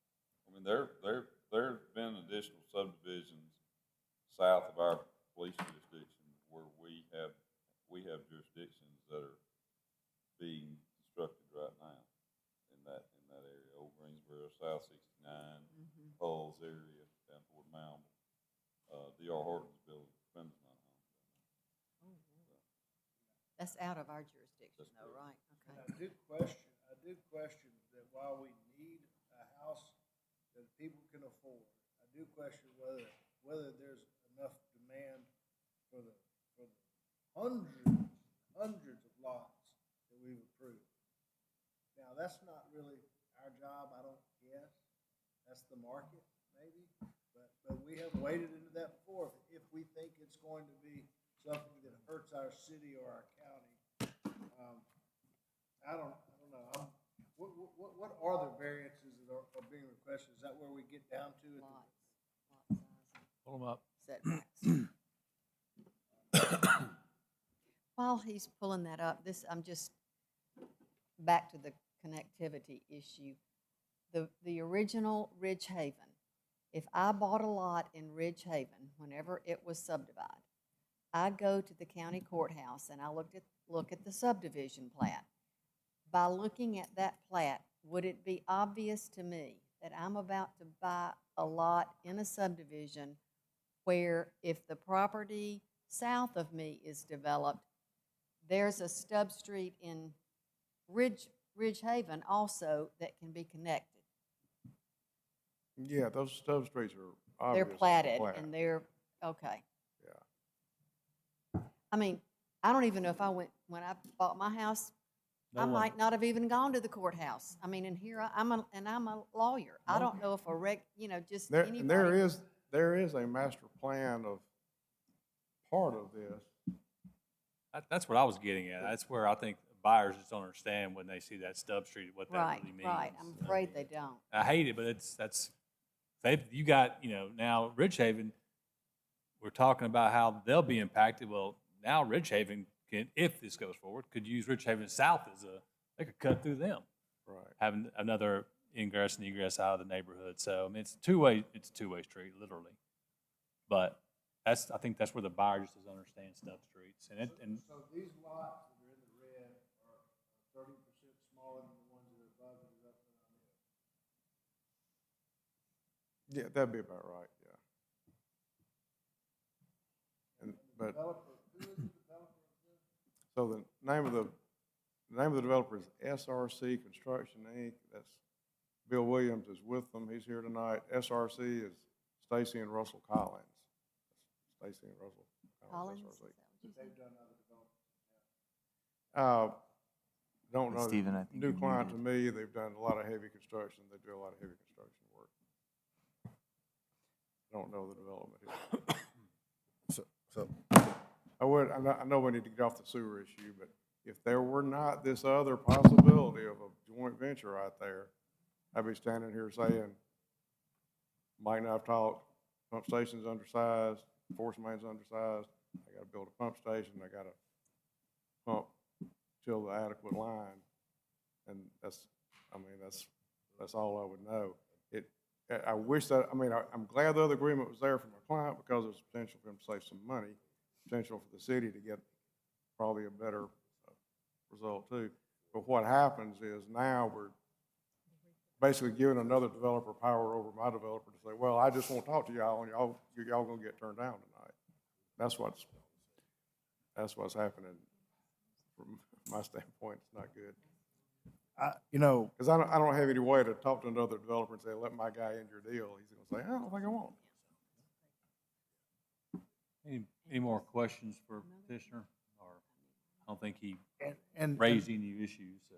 And Zach, you said that the adjoining property owners were all notified of this. They were. And I've been up here for a few years, and never have I seen a stub street that entered another neighborhood where we didn't fill this place up. And that concerns me a little bit because it makes me wonder if the US mail went out, because usually they line the walls up here when they think they're about to get a bunch of cars through their neighborhood. And we don't have any opposition to that, and that's worrying me a little bit. Not that I want to go round them up, I'm just worried that I've never seen the neighbors not show up when We we're send stubbing them- them out into their neighborhood. We send them know, certified mailings, so we have record of it. I'm gonna say something, it's probably not gonna be, I don't know how it's gonna be received, but what I'm concerned about, albeit we need affordable housing, I think we have to be careful as a planning commission to not box those into one area. You know, because right now, the only affordable housing, We're stacking them. we're stacking them We're stacking them 1, 2, 3, 4, 5 up Greensboro Road. up Old Greensboro Road, south of town. Now, we're talking about affordable housing, the $250,000 market. Why isn't it globally over the city of Tuscaloosa? So I don't want us to start locking. I think as a planning commission, planning for the city in our jurisdiction, we need to start looking at where does this affordable housing needs to land all over Tuscaloosa. So I'm a little concerned about, in our haste to get to affordable housing, we're not looking at a bigger picture or bigger consequences down the road. Sort of like we did with the big boxes with the student housing. We approved a lot of those. And all of a sudden we said, time out. You know, I think we're getting in getting, front of our I think we're skis. getting to that point. So that's just I totally agree with affordable homes. I think everybody on this commission know that we need that. But how we do it, to me, is we got to be very careful, in my opinion, on how we do that. And I would just where like, these land. and I would just like to say, you know, as councilwoman in District 2, one of my comments that I saw was someone was saying, please consider not oversaturating one geographical location with a certain type of housing. And it doesn't mean that I'm against this, because just like I was telling, you know, Mr. Porter, I appreciate us truly considering the missing middle. That has been a good series, and it's something that we need. So that's why I want us to get it right, and I want us to be able to have as much diversity and everything that we need to make Tuscaloosa great with this project. I want us to keep moving forward in that way. So I just wanted to add that was one of the comments that I heard from someone that couldn't be here to make that comment. They want us to consider that and keep that in mind in the future. Is this a lake, Al? Is this open spot? Is that? That's actually just that's the boundary of the FEMA floodway. So it's not actually a lake, it's just basically, that's gonna be a wetland, is what that's gonna be. That's the boundary of the floodway. So you've got a long strip of open space over here to the west, I suppose? Yeah, I've got a buffer over there just between us and the adjoining neighborhood, my lots. So this open space is a buffer. These lots, if you'll notice, the sidelines match. These lots and these lots are the exact same size as the lots in Ridge Haven. My lots adjoining Ridge Haven match the lots in Ridge Haven, exactly. Back corners are the same back corners. So all these lots are bigger. I didn't have room to do that there, so I created a buffer. So for I joined Ridge Haven, I'm not building smaller lots in anyone's backyard. I'm building the exact same lot adjacent, or I'm building an open space. I'm not, nowhere am I planning a lot smaller than Ridge Haven that's contiguous to a Ridge Haven lot. So you can see those lots, they just run straight through. And we did that to, You know, and I like the fact that you did that, because you don't have anybody that's backing up to a smaller lot. Backing up to some, I think that's a good thing. And I'm not professing to speak for anybody on this commission. This may be a question for Jimbo, but, you know, if I supported this neighborhood, does this commission have the right to put a temporary moratorium so we can study So this doesn't get out of hand any further, in other words, I don't, I can't, I mean, I think that's got to come from city council. City council. One thing you can ask of us is just more research from staff, potentially. That could be a good gap to cover. We can send you guys more literature. at some point, As it far as just becomes, subdivision plats go, you have 30 days to consider and rule, or they're approved by operational law unless the petitioner comes and asks for a continuance. That's why you can't really do much in terms of then the council has some other options that they can look at. How many votes is he gonna have to have on this commission to get this thing? Every one of you. You might want to think about that. I couldn't hear, I'm sorry. Jimbo said you're gonna have to run the table and because we only have 6 of 9 here tonight. Okay. Tim said that might be something you might want to You consider. might want to consider continuing this and get some of these questions answered before you come back up here. I don't want to spend another 45 minutes listening to things, the problems that you've got on this that are going to weigh my head. Again, I'm tired of being the litmus test to see if these things work. Yeah. You get some of this issue straight, and from this one vote, we'll consider it. I can tell you right now, I'm not going to consider it tonight. Well, in that case, you would need a table just because it would cost you Yeah, 6 I months. mean, I'll just request a continuance to next. I mean, I tried to lead you into that 30 minutes ago, Yeah. and you consistently pressed me. Okay. But I'm telling you, if I vote, I'm gonna vote no. Okay. Well, on behalf of the developer, I'll request a continuance to the next regularly scheduled meeting. All right, Commission, the petitioner's requesting a continuance of S 5622 to work out issues that have been raised this evening. All those in favor say aye. Aye. Aye. Those opposed? Ayes have it. Continued.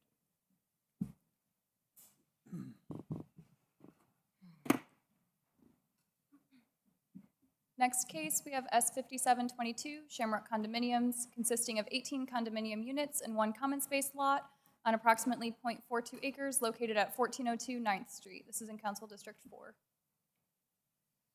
Here is the zoning. It is RMF2U. It is just a few streets over from the stadium, near campus, UA's campus. Here's an aerial view of the property. Here is the plat. Here is the first floor plan. And the second. And then the next few slides just highlight the common area spaces, which will be shared with 18 property owners.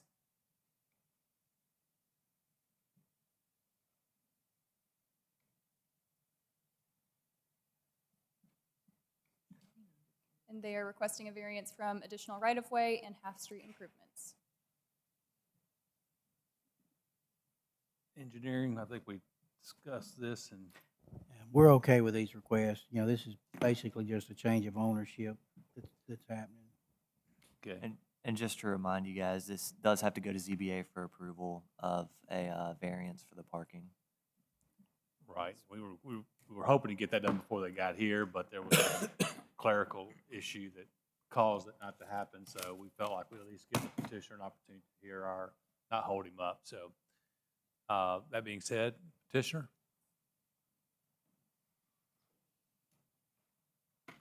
Mr. Chairman, members of the Commission, Al Cabinet representing Gary Smith. As I think as y'all discussed, there was some issue with the petition, but we did try to get to ZBA before we got here. That was our goal. The petition did get turned in. Anyway, this is an existing development. It's a couple of old ones that has not been bulldozed. The small enough site that probably will not get redeveloped, at least this way it gets improved. But the goal is to turn it into condominiums. They would be game day condominiums. The issue before the ZBA will be technically the requirement is that the parking new construction cannot be between the street and the building. Of course, this building was built before the zoning ordinance, and we're maintaining the existing parking. So that's the issue we were headed to them with, and still are. Any questions for petitioner? We're going to when we make this motion, it will be conditioned upon the approval by ZBA of that request, so, just so commission knows. Thank you. No questions, thank you. No one has signed up for or against. Anyone care to speak for or against? Okay, before us, Commission, we have S5722 Shamrock Condominium. 2 variance requests, right away and Half Street. No issues for engineering. Again, this would be conditioned upon approval by ZBA. We have a motion and a second. Motion to approve. Mr. Rumsey. Yes. Yes. Yes. Yes. Yes. Yes. Motion approved.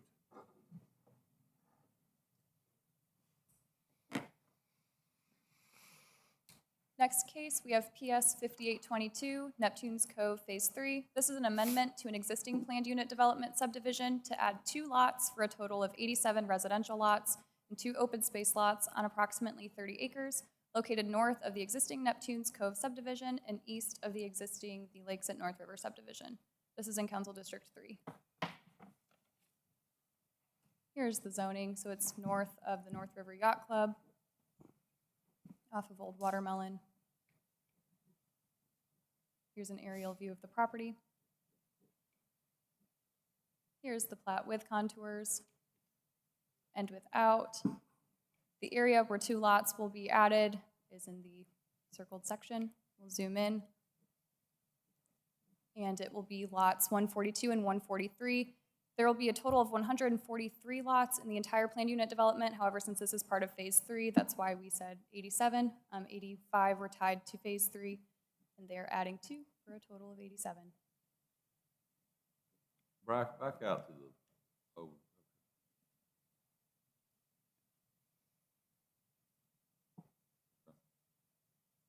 They are not asking for any variances. However, it is before you all because we received public comment.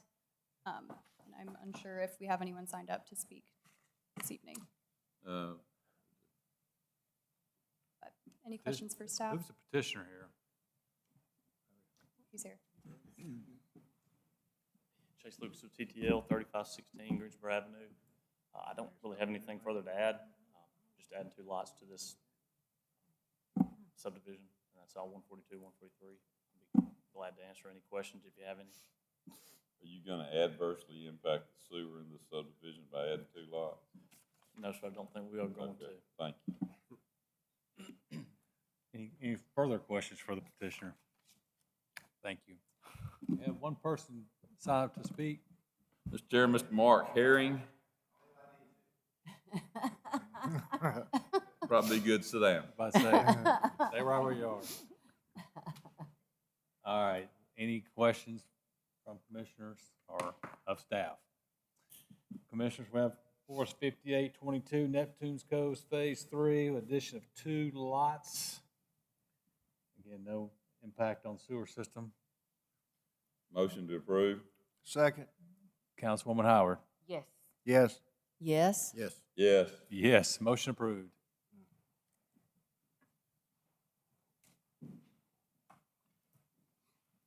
Commission, last case for the evening, we have S6022. This is the resurvey of lots 3 and 4 of Mount Laurel, consisting of 1 residential lot on approximately 1.05 acres, located at 11338 Mount Laurel Drive. This is not in city limits. Approved. Here's the zoning.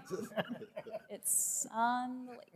I'm only going to approve this if the petitioner will smile. He looks like a swole up hog back there. And the aerial. Huh? Here's that plat. No, he's not gonna do it. I guess that wasn't politically correct. Zooming in, we're just removing that interior lot line and consolidating to create 1 lot. Is this McGifford still? If- I mean, can He's you not imagine? smiling. Can you imagine what it costs to have McGifford wait till the end of the night on 1 lot? Still not smiling. He's gonna smile. Hey, I think they're gonna lose money on the lot. They got to. They already have. Sorry, Ms. Harris, a little punch drunk up here. We're getting a little slap happy, a Yeah. little tired. That's it. It's been a long day. Hey, it's only the ripe fruit the birds pick on. Right? Fruit, the bird. Remember that. Oh, that's a new one. That's a target-rich Oh, honey, that's my granddaddy said that Oh, all the Lord. time. That's a Hale County. All right. Anything else, Ms. Harris? No, they are just requesting cap sewer. Engineer, I know is okay. Greensboro. Mr. McGifford, join the party. Come on, Mr. McGifford. I- no, no. I Name wanna and hear address from for the the record. petitioner. I Hey. want to hear that. Hey, We have to hear from. if we're gonna be here, is this in your case? Oh, it's right. It's Mr. Hicks. Oh. Oh, okay. The man wants to expand his house and he wants to cross the lot line, so he's got to get rid of it. He's gonna. Hicks is in his underwear.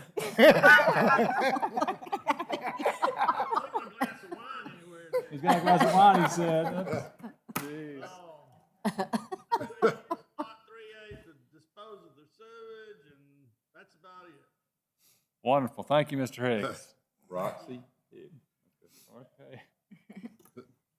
All right, Commissioner. Oh, he's forever known as Yeah, Roxy. Roxy's He right. needs to have a wig on. S6022, resurvey lot 3, Form Mount Laurel, cap sewer, no issue. Do I have a motion and a second? Motion. Second. Mr. Rumsey. Yes. Yes? Oh, yes, I'm Oh, sorry, yeah. yes, yes, yes. Yes. Yes. Motion approved. Are we adjourned? Oh, we Lord leave? have mercy. We're adjourned.